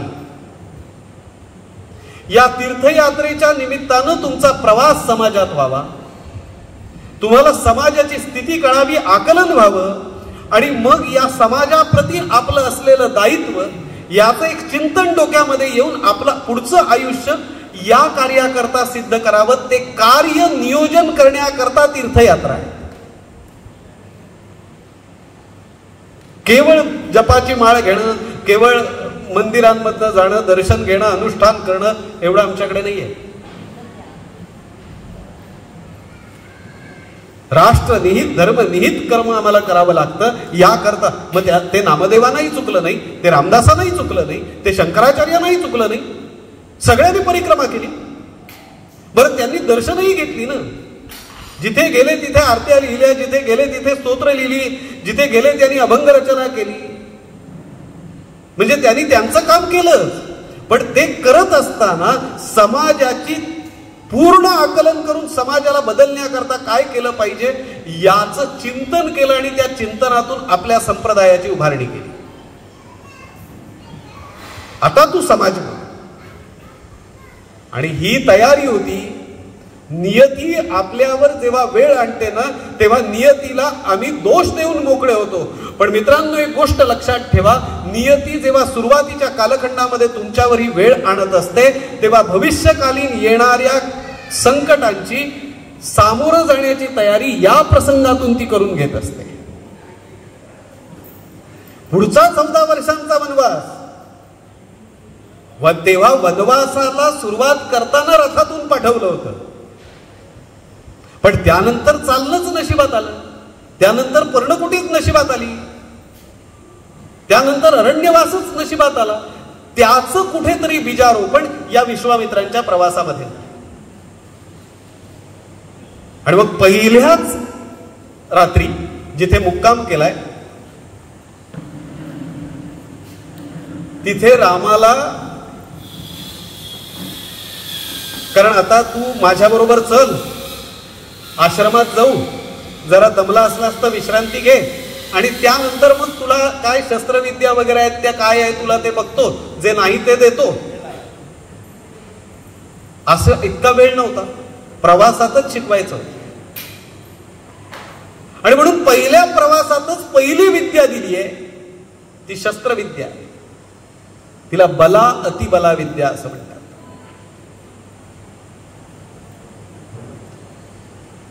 देह आजारी पडू नये, साध्या शब्दामध्ये सांगण्याचा प्रयत्न करतोय.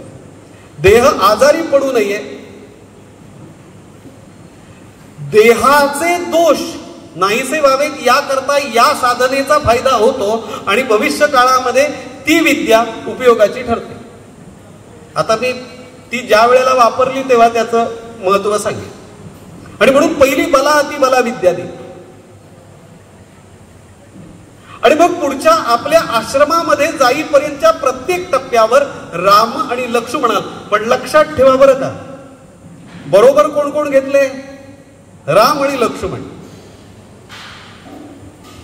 लक्ष्मणांनी एकही अस्त्र शस्त्र विद्या मागितलीही नाही आणि विश्वामित्रांनी दिली नाही. पाहिजे तर तुम्ही नंतर जाऊन बघा वाल्मिकी रामायणामध्ये किंवा कुठल्याही रामायणामध्ये विश्वामित्रांनी लक्ष्मणाला अमुक विद्या दिली या प्रवासात, असं कुठे आहे का? बघ आता का नाही दिली बरं? लक्ष्मण असा काही नव्हता की रामाला देताना याला समजली नसेल का? मी तुला ही विद्या का दिली हेही विश्वामित्रांनी सांगितलं. या सर्व अस्त्रविद्या आता कालपर्यंतचा घटनाक्रम रात्रींचा जो आहे 3-4 रात्रींचा त्याच्याशी याचा संबंध आहे म्हणून ते वाक्य नीट सांगतो. विश्वामित्र म्हणाले, रामा, ही या सर्व विद्या मी महत् प्रयासाने मिळवल्या आहेत, सिद्ध केल्या आहेत, नव्याने निर्माण केल्या. या सर्व शस्त्र अस्त्र विद्या तुला दिल्या. तुलाच का दिल्या? त्या वापरता येणं, न वापरता त्या जपणं, वापरल्या किंवा वापरताना त्या मिटवणं, याच्यासाठी संयमी पुरुषाची आवश्यकता आहे.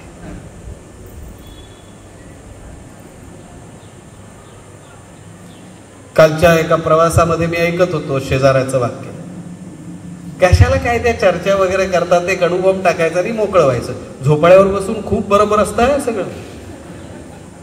पण रामा, या विद्या मी तुला एवढ्या करताच देतोय की या वापरणाऱ्या असणाऱ्या माणसाजवळ संयम आवश्यक आहे. कारण अनेक वेळा माझ्याजवळ एखादी विद्या आहे याचाच गर्व आणि अभिमान जर झाला किंवा त्या विद्येचा अवेळी वापर झाला तरी सुद्धा दोष आहे. आणि म्हणून मी तुला देतोय. मी लक्ष्मणावर टीका केलेली नाही, पण मी रामा तुलाच हे देतो. इथे लक्ष्मणाचा स्वभाव तुमच्या लक्षात येईल. वेगवेगळ्या मुद्द्यातून तुम्हाला लक्ष्मणही पुढे मी वेगळा सांगणार आहे. लक्षात ठेवा बरं का, भरत आणि शत्रुघ्न यांना तसं दुय्यम स्थान मिळालेलं आहे. भरताला निदान त्या पादुकांमुळे तरी स्थान मिळालं, शत्रुघ्नाला काही नाही. पण लक्षात ठेवा, रामायणामध्ये भरत आणि शत्रुघ्न बाजूला केले तर रामायण संपूर्णच होत नाही, एवढं महत्व आहे. म्हणजे अख्खा दरवाजा लावला. जुन्या काळातल्या दरवाजाला 2 अशा फळ्या असत, इथे आहेत बघा, आणि त्या दरवाजाला खिटी असायची. आता दरवाजाच्या मानानं खिटी केवढी असते, पण खिटी नसेल तर दरवाजा बंदही होत नाही आणि दरवाजाला अर्थही येत नाही. एका अर्थाने रामायणामध्ये शत्रुघ्न खिटी आहे. कशी आहे ती पुढे पुढे कळेल. आता या राम लक्ष्मणांमध्ये रामाला तो संयमीपणा आहे, रामानं ते घेतलंय, ग्रहण केलंय. आता ही विद्या त्यांनी वापरली का नाही, कशी समजली, तर एक लक्षात ठेवा, फक्त आजच्या भाषेमध्ये सांगतो. आजच्या भाषेमध्ये सांगतो, या सर्व अस्त्रविद्या एका विशिष्ट मंत्राच्या चौकटीमध्ये बांधलेल्या होत्या. त्याच्या पाठीमागे अनेक वर्षांच्या ऋषींची तपस्साधना होती. विश्वामित्रांच्या सारख्या व्यक्तिमत्वांचं तेज होतं. प्रत्यक्ष परमेश्वराचा त्याच्या पाठीमागे जगन्नियंत्याचा आशीर्वाद होता. हे सगळं त्याच्या पाठीमागे आहे. हे एका चौकटीत बांधून दिलं होतं. आणि आता तुम्हाला आणखीन सोपं करून सांगतो, ते मंत्र ध्वनी या त्या मंत्रांचा तसाच्या तसा उच्चार केला की त्या ध्वनीच्या कंपनाने ती अस्त्र तयार होत असत, अस्त्र सिद्ध होत असत.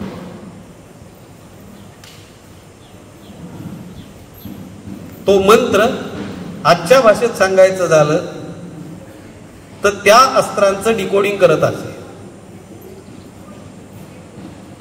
आजही तुम्हाला जर बघितलं तर कॉम्प्युटरच्या युगामध्ये एखादा शब्द लॉक करण्याकरता वापरला जातो. आपल्या पुढे होते ते बरं का, आमच्या मागे नाही आहेत, खूप पुढे गेलेले लोक होते. या सर्व अस्त्रविद्या मी तुला दिल्या, या अस्त्रविद्यांचा योग्य वेळी तुला उपयोग होईल. आणि त्याची चाचणी होणार होती. चाचणी केव्हा? विश्वामित्रांच्याच आश्रमामध्ये. विश्वामित्रांनी ही सर्व रचना पूर्ण केली, जी अस्त्रविद्या, शस्त्रविद्या, धनुर्विद्या तर रामाजवळ होतीच.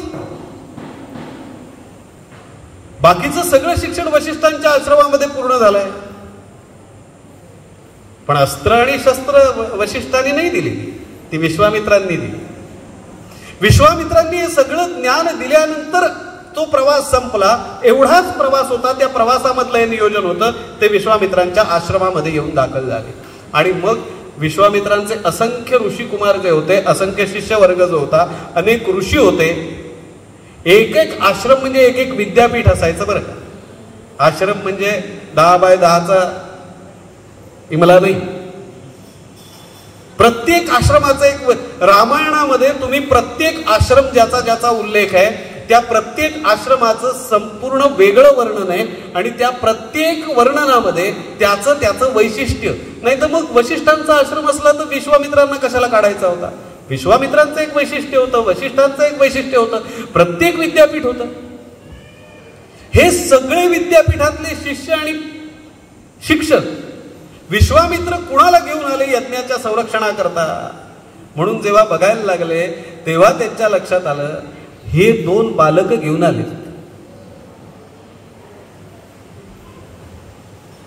विश्वामित्रांना विचारायचे कुणाचं धाडस नव्हतं, ही मुलं कशाला घेऊन आले?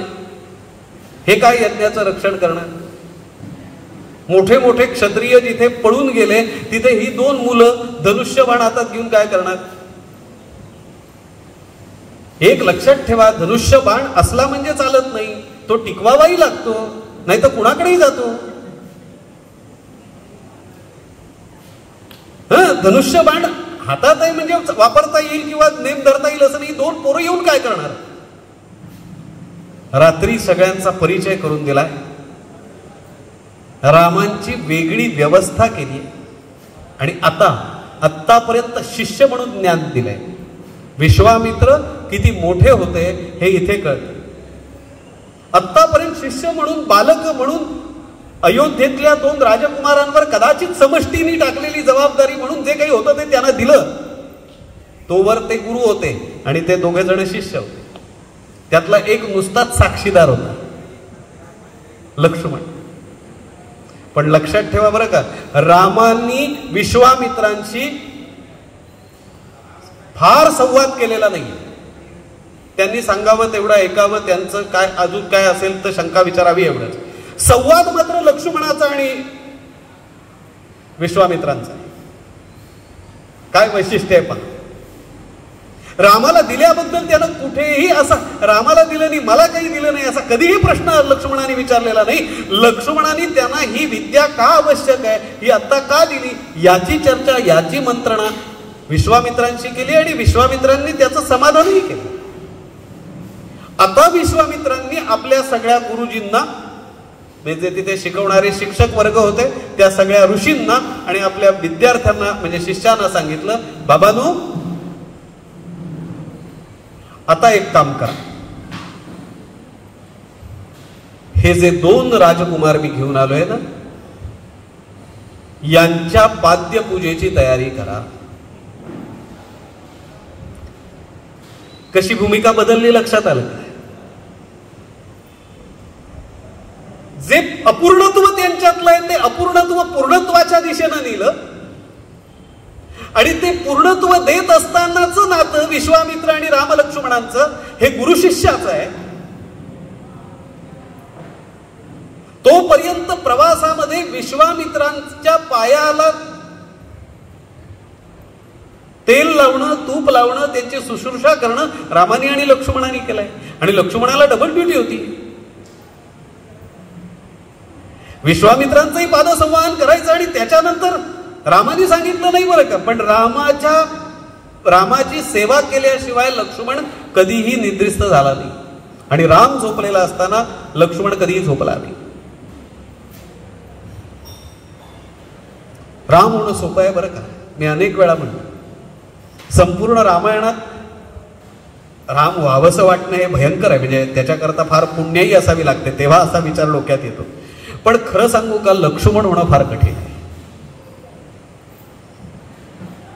सर्व सिद्धता असून, तितकाच पराक्रमी असून आपण फक्त रामाची छाया बनून, रामाच्या संरक्षणाची सिद्धता म्हणून आपण राहायचं हा संकल्प घेऊन ही व्यक्ती उठली आहे आणि त्यांनी कधीही आपल्या मर्यादांचं उल्लंघन केलं नाही. म्हणून मर्यादा रेषेचं आरेखन करण्याचा अधिकार लक्ष्मणाला आहे, रामाला नाही आहे. कारण ज्यांनी स्वतः मर्यादा स्वीकारली आणि त्या मर्यादेचं कधीही उल्लंघन करण्याचा प्रयत्न केला नाही त्यालाच लक्ष्मण रेषा आखण्याचा अधिकार असतो. त्यांनीच आखलेली रेषा ही लक्ष्मण रेषा होते, ती रावणाला सुद्धा उल्लंघन करता येत नाही. रामांनी लक्ष्मणांनी हे ज्ञान मिळवलं. आता त्यांच्या पाद्यपूजेची तयारी करा. लक्षात येतं का आपल्याला की रामांची लक्ष्मणांची योग्यता विश्वामित्रांनी जाणली होती. पण मी जेव्हा हे विधान करतो आहे त्या क्षणापर्यंत वशिष्ठांनी वामदेवांनी कधी रामा तू कोण आहेस हे कधीही रामाला लक्ष्मणाला सांगितलेलं नाही बरं का. कधीही सांगितलेलं नाही. रामाची पाद्यपूजा हा यासाठीचा प्रपंच आहे की इथे आता रामाला मी कोण आहे. आचार्यांच्या भाषेत बोलायचं झालं को हम कथमिदम जातम को वै कर्तास्य विद्यते.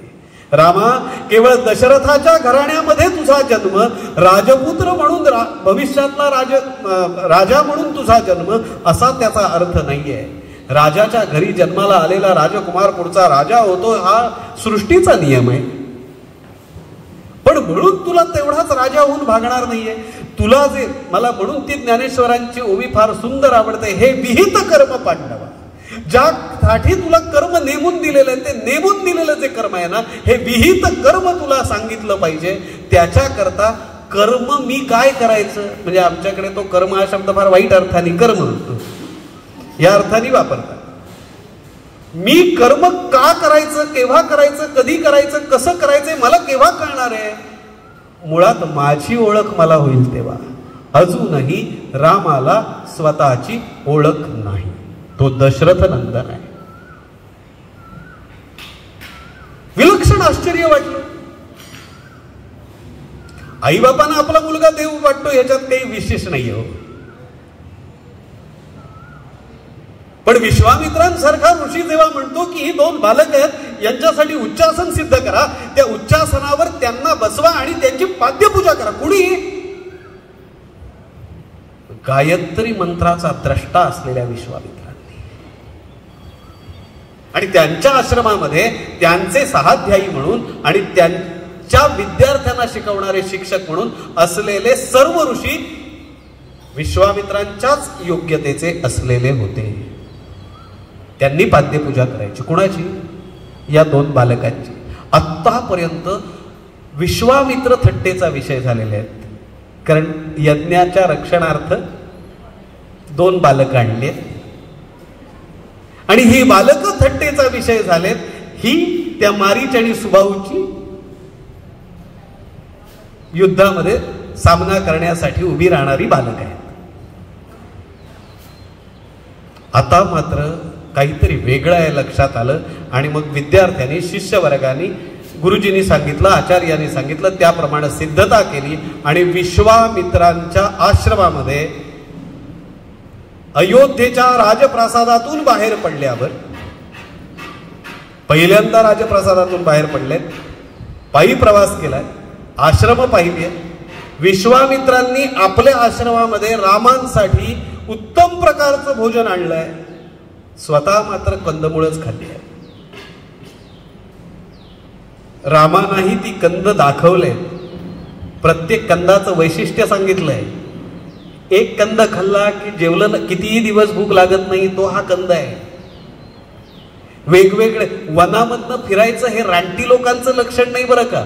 ज्यांना अक्कल असते तेच वनात राहू शकतात, ही गोष्ट लक्षात ठेवा. आणि मग या सगळ्यातून आता उच्चासनावर आणून बसवलं. ज्या अर्थी विश्वामित्र यांची पाद्यपूजा करायला सांगतात त्या अर्थी हे काहीतरी वेगळं आहे. ही बालक काहीतरी ईश्वराचा अंश घेऊन जन्माला आली. रामाला बसवलं, त्याची पाद्यपूजा झाली, लक्ष्मणाची पाद्यपूजा झाली. बाकीच्या शिष्यवरांनी कुतूहलतेनं आचार्य रागावतील म्हणून काही असेल नमस्कार केला आणि आकाशातलं टिपूर चांदणं पडलेलं असताना विश्वामित्रांना रामांनी प्रश्न विचारला.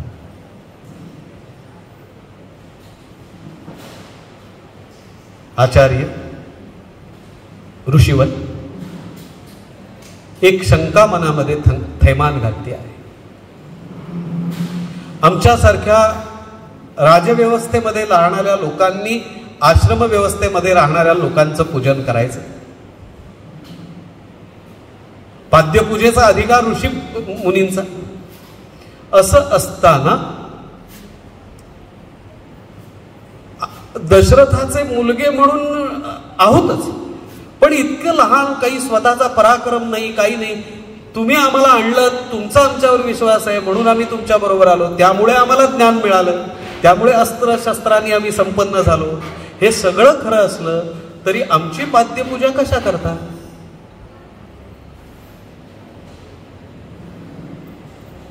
जाहीर सत्काराच्या भाषणामध्ये खोटं बोलायचं असतं ना, सत्कार करून घेणाऱ्यांनी आणि सत्कार करणाऱ्यांनी तसा कुठलाही संवाद नाही बरं का. विश्वामित्रांनी सांगितलंय, राजा रामा, अरे तू दशरथ नंदन नाहीयेस, म्हणजे केवळ दशरथ नंदन नाहीयेस, केवळ वशिष्ठांचा शिष्य नाहीयेस. या सृष्टीमध्ये तपोभूमी असलेल्या या भूमीला संस्कारहीन करणारी जी राक्षसी जमात आहे, त्या राक्षसी जमातीनं समाजावर जे आक्रमण केलंय, त्यामुळे समाजात जे आक्रंदन आहे ते आक्रंदन संपवण्यासाठी ईश्वरांनी पाठवलेला एक ईश्वर म्हणून मानवी देहामध्ये आलेला तू आहेस. हे पुढच्या काळामध्ये ममैवांशो जीव लोके जीवभूतो सनातन. तू अंश नाहीये, पूर्णावतार आहेस रे, तू विष्णू आहेस. लक्षात ठेवा, पुढच्या काळामध्ये हनुमंताला सुद्धा सांगावं लागलं होतं तू कोण आहेस. प्रत्येकाला सांगावं लागतं. जन्माला आल्यानंतर ते जे वेष्टन घेऊन येतो ना, ते काढून टाकावं लागतं, ती नाळ तोडावी लागते. पण नाळ तुटल्यानंतरही विषय वासनांची नाळ तुटत नाही आणि स्वतःचा चेहरा बघण्या इतका सुंदर आरसा कुठे जगात भेटत नाही.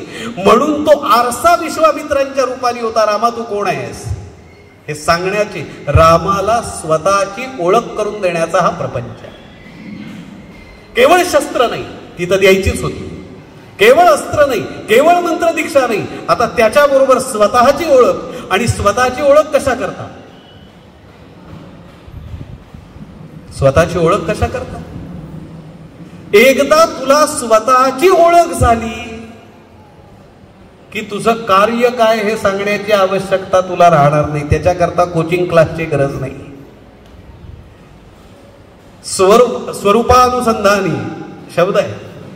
एकदा तुला तुझं स्वरूप कळलं, रूप लोक ओळखताय, एकदा तुला तुझं स्वरूप कळलं की रामा ते स्वरूप या रूपात का यावं लागलं आणि या रूपात त्या स्वरूपाने कोणतं कार्य करायचं याचा पट तुझ्या पुढे उघडा होईल. तुला दाखवण्याची गरज नाही. खरं सांगू का, निखारा असतो, पण काळाचा महिमा, सृष्टीचा महिमा, त्या निखाऱ्यावर राख जमा होते ना. ती राख वेळीच पुंकर मारून बाजूला केली नाही ना तर निखाऱ्याचा कोळसा होतो. तुमचं माझं ते झालंय. ममैवांशो जीव लोके जीवभूतो सनातना तुम्हाला मला लागू आहे, पण आम्हाला फुंकर घालणारा विश्वामित्र नाही मिळाला. विश्वामित्र आरसा नाही मिळाला की ज्याच्यामध्ये स्वतःची ओळख करून देणारा कोणीतरी भेटावा लागतो. नरेंद्र मोठाच होता हो, पण तो विवेकानंद व्हायचा असेल तर रामकृष्ण भेटावे लागतात, तेव्हा व्यक्तिमत्वामध्ये परमहंसता येते. काय कळलं? आणि प्रत्येक नरेंद्राच्या आयुष्यामध्ये रामकृष्ण भेटतीलच ही शक्यता नसते. ती ज्यांच्या वाट्याला येते ते विवेकानंद होतात. रामाचं नशीब थोर आहे की विश्वामित्र भेटले. रामा ही तुझी ओळख. आणि मग रामाच्या मस्तकावर हात ठेवलाय विश्वामित्रांनी. कुठे आहेस बघ, दिसतोयस इथे नाहीये. पाळमुळ खोल रोवलेली आहेत. आणि आता तुझं नुसतं काम नाहीये बाबा. तू ज्या कुळामध्ये जन्माला आलास ते क्षत्रिय कुळ आहे रामा. पण या क्षत्रियांनी आपल्याकडे असलेल्या सत्तेचा, मगाशी दुर्गाताईंचं वाक्य सांगितलं होतं, या सत्तेचा माज जेव्हा त्यांना आला तेव्हा त्यांनी स्वतःच्या, मी मगाशी शब्द फार वेगळा वापरतो, नग्न स्वार्था करता समाज व्यवस्थेला नग्न करण्याचं काम केलं. म्हणून भार्गवरामांना पृथ्वी क्षत्रिय करावी लागली. वाक्य नीट समजून घ्यायचं. जे अत्याचारी राज्यकर्ते होते त्या अत्याचारी राज्यकर्त्यांचा नाश करायचा असेल तर अग्रतश्चतुरो वेदा पृष्ठतास शरौ धनु इदम ब्राह्मम इदम क्षात्रम शापादपि शरादपि ही भूमिका घ्यावी लागते. ज्यांना जी भाषा कळते त्याच भाषेमध्ये बोलावं लागतं तरच उपयोग होतो. निषेधाचे खलिते पाठवून पलीकडल्यांवर उपाय योजना होत नाही. 10 आले तर 9 त्रिक 27 सोडावे लागतात. तेव्हा कळतं शरादपी. आणि जिथे शापाची गरज आहे तिथे शापानी, शराची गरज आहे तिथे शरांनी. शापादपी शरादपी. याचं कारण क्षत्रियही मोठे नाहीत, ब्राह्मणही मोठे नाहीत, 4ही वर्ण मोठे नाहीत. मोठे हे ज्याच्यामुळे निर्माण झालं ती राष्ट्र व्यवस्था मोठी आहे, ती चालली पाहिजे, ती समाज व्यवस्था चालली पाहिजे. हे घटक आहेत ना त्याचे. घटक जेव्हा मोठे होऊ पाहतात ना तेव्हा मूळ कार्य बाजूला पडतं. ते घटकच मोठे होतात, कार्य मागे पडतं. आणि म्हणून एका रामानी याला चाप लावण्याचं काम केलं. क्षत्रिय कसे अत्याचारी होते त्यांचं निर्दालन करण्याकरता एका भार्गवरामाचं जीवन खर्च झालं. आता क्षत्रिय कसा असावा हे दाखवण्याची जबाबदारी तुझ्यावर येते. म्हणून रामा, कसे नसावे हे कळलं रे, कसे असावे हे कळण्याकरता तुझा जन्म आहे. आणि म्हणून राज्य, रामराज्य पुढे जे आहे ना कन्सेप्ट, संकल्पना, ती इथे आहे, त्याचं मूळ इथे आहे. राजा, तुला राजा बनायचंय. राजे अनेकच आहे पण तुझी म्हणून व्यवस्था जगामध्ये इतकी व्यवस्था आहे. मी तुम्हाला सांगू का, ते रामराज्य केव्हाच संपलं, ते युगही संपलं.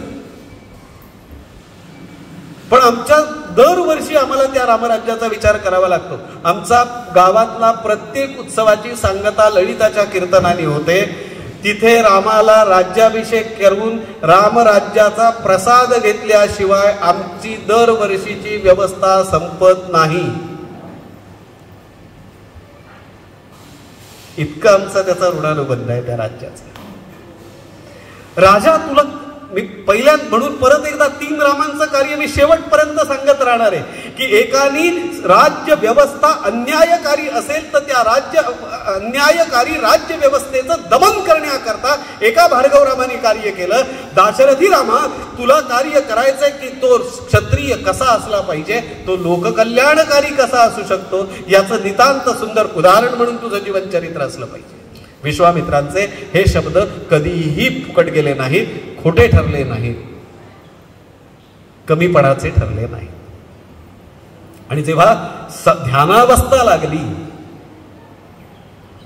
आता काही सांगण्याची आवश्यकता नाही. ज्यांच्या समोर माझा असं नाही आणि मी बसलोय तो हाच प्रवास आहे. कोहम ते सोहम. मला त्याची जाणीव होणं, माझा प्रवास कुठून आहे, कुठून झाला, कुठपर्यंत जायचा आहे आणि मी कुठून आलोय हे कोहम, मी कोण आहे, कथमिदम जातम, कशासाठी जायचंय, कुठे जायचंय, कोवही करता असे विद्यते. हे प्रश्न पडतात ते आचार्य होतात. हे प्रश्न समजतात ते महापुरुष होतात. शंकराचार्यांनी हेच प्रश्न विचारले होते. रामाला आज स्वस्वरूपाची ओळख करून दिली. रामाला ओळख कळली ध्यानावस्थेमध्ये. सर्व प्रवास रामापर्यंतचा कळला आणि मग रामाचं वर्णन केलंय बरं त्या वाक्यात. विश्वामित्रांनी या मूळ रूपाचं दर्शन घडवल्यानंतर रामाचा चेहरा विश्वामित्रांनी समाधानाने बघितला आहे. त्याच्या चेहऱ्यानी विश्वामित्र समाधानी झालेत. त्याच्या चेहऱ्यानी विश्वामित्रांना ध्यान लागलंय. याचं कारण जेव्हा माझं मूळ मला कळतं, त्या मुळातून सुरू झालेला प्रवाह माझ्यापर्यंत येऊन पोचतो, तेव्हा माझ्या जीवनाची पुढची दिशा नक्की होते. ते तेज माझ्या चेहऱ्यावर दिसायला लागतं. ते तेज हाच तो प्रवास असतो, बाकी काही नाही. त्याची ती खूण होती, साक्ष पटवली होती, साक्षही पटली. आणि खरं सांगू का, दशरथापासून बाहेर काढून इथे आणण्याचं हेच कारण होतं. आता तुम्हाला मी अनेक गोष्टी वाल्मिकींनी जिथे स्पष्ट केल्या नाही त्याही मी स्पष्ट करण्याचा प्रयत्न करणार आहे आजच्या परिमाणात. मोहाच्या आवरणात राहणाऱ्या माणसांचं शिक्षण व्यवस्थित होत नाही. म्हणून शिक्षणाकरता आमची परिस्थिती कितीही चांगली असली किंवा उत्तम सर्वोत्कृष्ट असली तरीही आम्हाला आश्रमामध्ये गुरुकुलातच जाऊन शिकावं लागत होतं. याचं कारण असं होतं की मोहग्रस्ततेच्या आवरणातून बाहेर येऊन स्वतःची ओळख मला पटायला पाहिजे आणि माझं कर्तव्य कर्म मला कळलं पाहिजे. याच्या करता आश्रम व्यवस्था आहे. या व्यवस्थेतून बाहेर काढून माझ्या मुलग्याला नाही हो झेपणार, त्याऐवजी मी येतो, मी सुभाऊचं मारीचाचं पारिपत्य करतो. हा दशरथ दुर्दैवानी आजही आहे. आजच्या रामकथेचं वैशिष्ट्य एकच, आमची पिढी सुदृढ घडवायची असेल आणि रामाची घडवायची असेल, त्याच्या पाठीमागे असलेले अनेक लोक आहेत, ते नको आहेत. रामाची पिढी घडवायची असेल तर आम्हाला आमच्या आई वडिलांच्या छत्रछायेपासून बाहेर आणलं पाहिजे. कारण आमच्या मुलांना जास्तीत जास्त दुर्बल करण्याचं काम आजचे आईबाप करता आहेत. आजची मुलं अधिक हुशार आहेत, कर्तव्य बिनचूक करणारी आहेत. त्यांच्याशी आमचा संवाद हरवला आहे, हे दुर्दैव आहे. एक आणि त्याचा क्लास आहे, त्यामुळे त्याला झोपू देतो, नाही येणार प्रवचनाला कीर्तनाला, त्याला झेपायचं नाही, पित्त वाढतं. हे दुर्दैवी आईबाप जोपर्यंत आमच्याकडे आहेत ना, देवाला आज नरसिंहाला माझं साकडं आहे, जन्माची वेळ झालीये म्हणून त्याला साकडं घालतो. अजापुत्रो बलिदत्या देवो दुर्बल घातका. घोड्यांचा बळी नाही, अश्वन नाही, व गजन नाही, व हत्तीचा बळी नाही, व्याघ्रम नाही वचन नाही, वाघाचा सुद्धा नाही. अजापुत्रो बलिदत्यात, बळी बोकडाचा दिला जातो. कारण देवो दुर्बल घातका, दुर्बलांना जगण्याचा अधिकार नाही, त्यांना बळीच दिलं गेलं पाहिजे. आम्ही असे बोकड जन्माला घालतोय हे आमच्या आई बापांना सांगितलं पाहिजे. बोकड जन्माला घालणं बंद करा. या भूमीचा हा इतिहास आहे. राजा नरसिंह जयंतीचा सुंठवडा खाऊन नाही हो काही हो, माफ करा मला, पण मी आहे ते स्पष्ट सांग. फुलं उधळून नाही होत काही. जन्म साजरा केल्याचे सेल्फी येतात, याच्या पलीकडे काही नाही होत.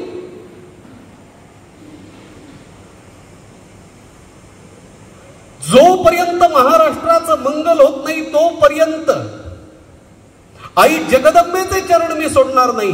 पण स्वराज्य मिळवायचं असेल तर तुला खडतर प्रसंगातनं जावं लागेल. संभाजीच्या रक्ताचा सूड घेतल्याशिवाय आपलं मुखदर्शन आम्हाला घडवू नका. विजयी भव हे सांगणारी जिजाऊ जिथे जन्माला येते ना, तिथे छत्रपतींची मांदियाळी निर्माण होते, लक्षात ठेवा.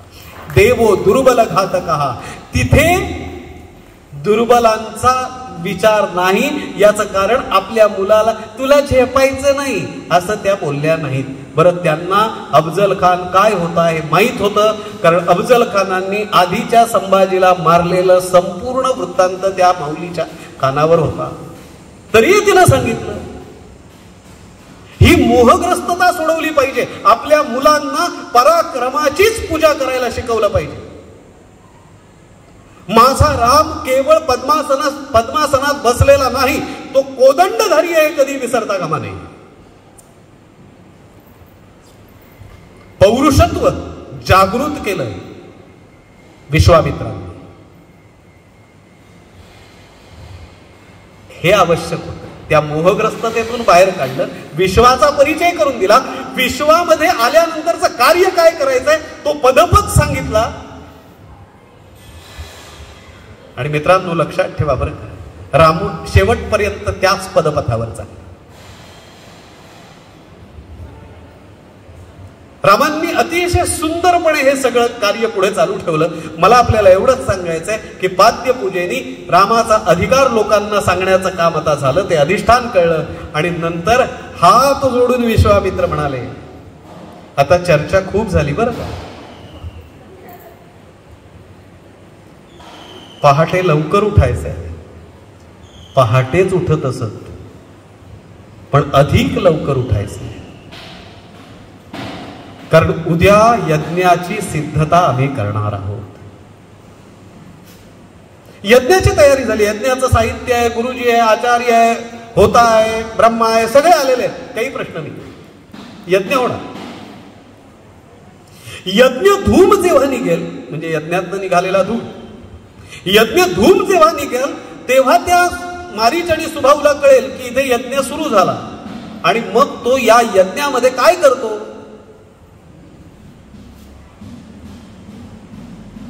प्राणी आणून कापतो, माणूस आणून कापतो आणि रक्ताचा सडा यज्ञवेदीच्या बाजूला घालतो. माझं जागा अपवित्र होते, यज्ञ अपवित्र होतो आणि माझं काम थांबतं. राजा, आणि तुला सुबाहू आणि मारीच रेखाचित्र छायाचित्र बघितली आहेस का त्यांची? नाही ना, कारण ते स्वरूपामध्ये केव्हाची येत नाही, त्यांची वेगवेगळी रूप आहेत. कसलंही रूप घेऊन ते येतात आणि विध्वंस मांडतात. मला ते कळतील. अजून एकदा रामाला प्रशिक्षण आहे बरं का. शस्त्र असून चालत नाही, अस्त्र असून चालत नाही, विद्या असून चालत नाही. शत्रू ओळखता आला पाहिजे कुठल्याही रूपातला. प्रशिक्षण आहे. मी तुला सांगेन ते आले, ते कोण आहे? आकर्ण प्रत्यंच्या ओढून तयार राहा. अक्षय भाता मंत्रसिद्धीनं दिला.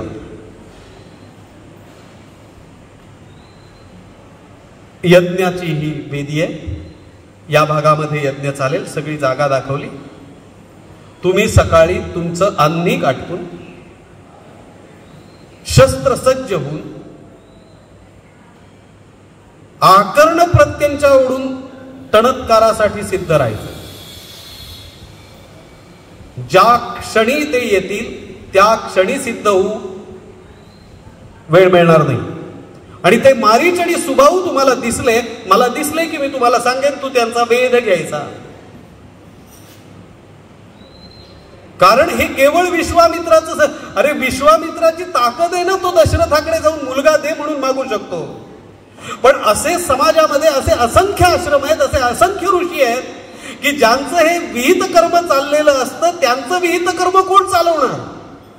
याचं कारण त्यांना राम भेटत नाही ना, त्यांना दशरथापर्यंत जाता येत नाही ना. आज माझ्या यज्ञाच्या रूपाने समष्टीमध्ये चालणाऱ्या यज्ञ संस्कृतीला विरोधकांना नाहीसं करायचं आहे. त्याच्या करता तू उभा राहा. प्रातःकाली यज्ञाला सुरुवात झाली. यज्ञ सिद्ध झाला. यज्ञ धूम उठला. उशिरा लक्षात आलं मारीच आणि सुबाहूच्या की यज्ञ परत सुरू झालाय. कारण आम्ही असताना कोण करणार? आणि काहींचं काय असतं माहितीये का, 100 फुटाचा खड्डा पडला तरी तो नाही पडला असं म्हणण्याची ज्यांची पात्रता असते त्यांना काय सांगायचं आता. आम्ही असताना कोण करेल यज्ञ? त्यामुळे ते गाफील होते. यज्ञ पूर्णाहुतीकडे सरकत होता आणि प्रचंड वादळासारखी परिस्थिती निर्माण झाल्यावर विश्वामित्रांनी सांगितलं, रामा सिद्ध हो. दोघेही वेगवेगळ्या रूपात येत आहेत.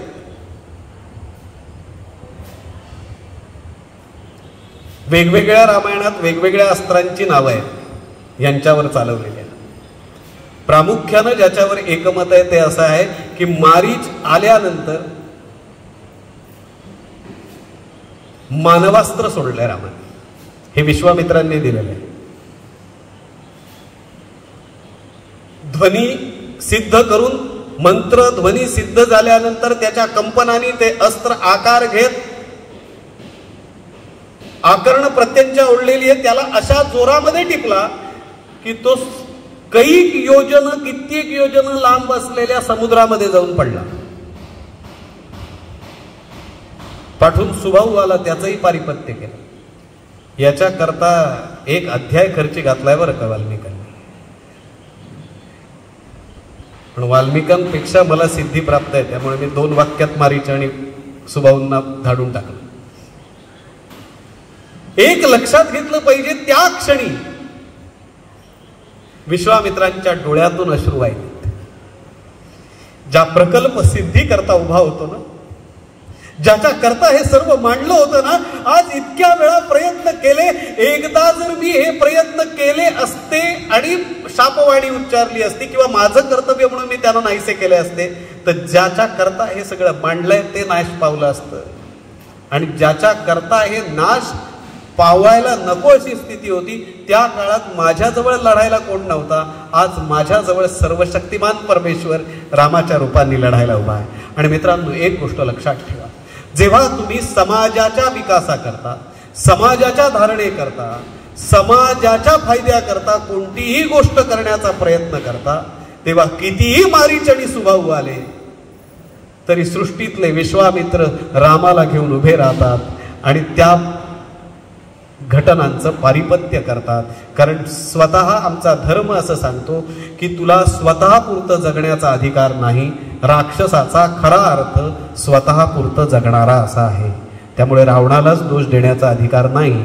आपण या जमातीच्या बाहेर आपल्याला दाखला मिळणार नाही. आपण सगळे एकजात राक्षस आहोत, कारण फक्त स्वतः पुरता विचार करतो. म्हणून मंदिरं त्यांची होतात, लक्षात ठेवा, जे समाजाचा विचार करतात. आणि रामाचं चरित्र इथे सांगण्याचा अधिकार एवढ्या करता होतो की अनेक साधू संत असे झाले की ज्यांनी समाजापासून ते बाजूला जाऊन आपला विचार करत बसले. पण ज्या विभूतिमत्वाच्या समोर मी बोलतो आहे, हे स्वातंत्र्याच्या आंदोलनामध्ये सुद्धा साक्षात्कार झाल्यानंतरही राहिलेलं व्यक्तिमत्व आहे.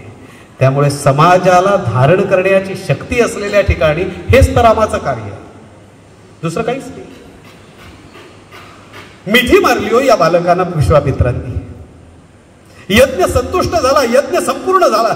ज्याच्या करता आणलं होतं ते काम पूर्ण झालं. आणि एक दूत रवाना केला. तिकडे गळपटले होते ना,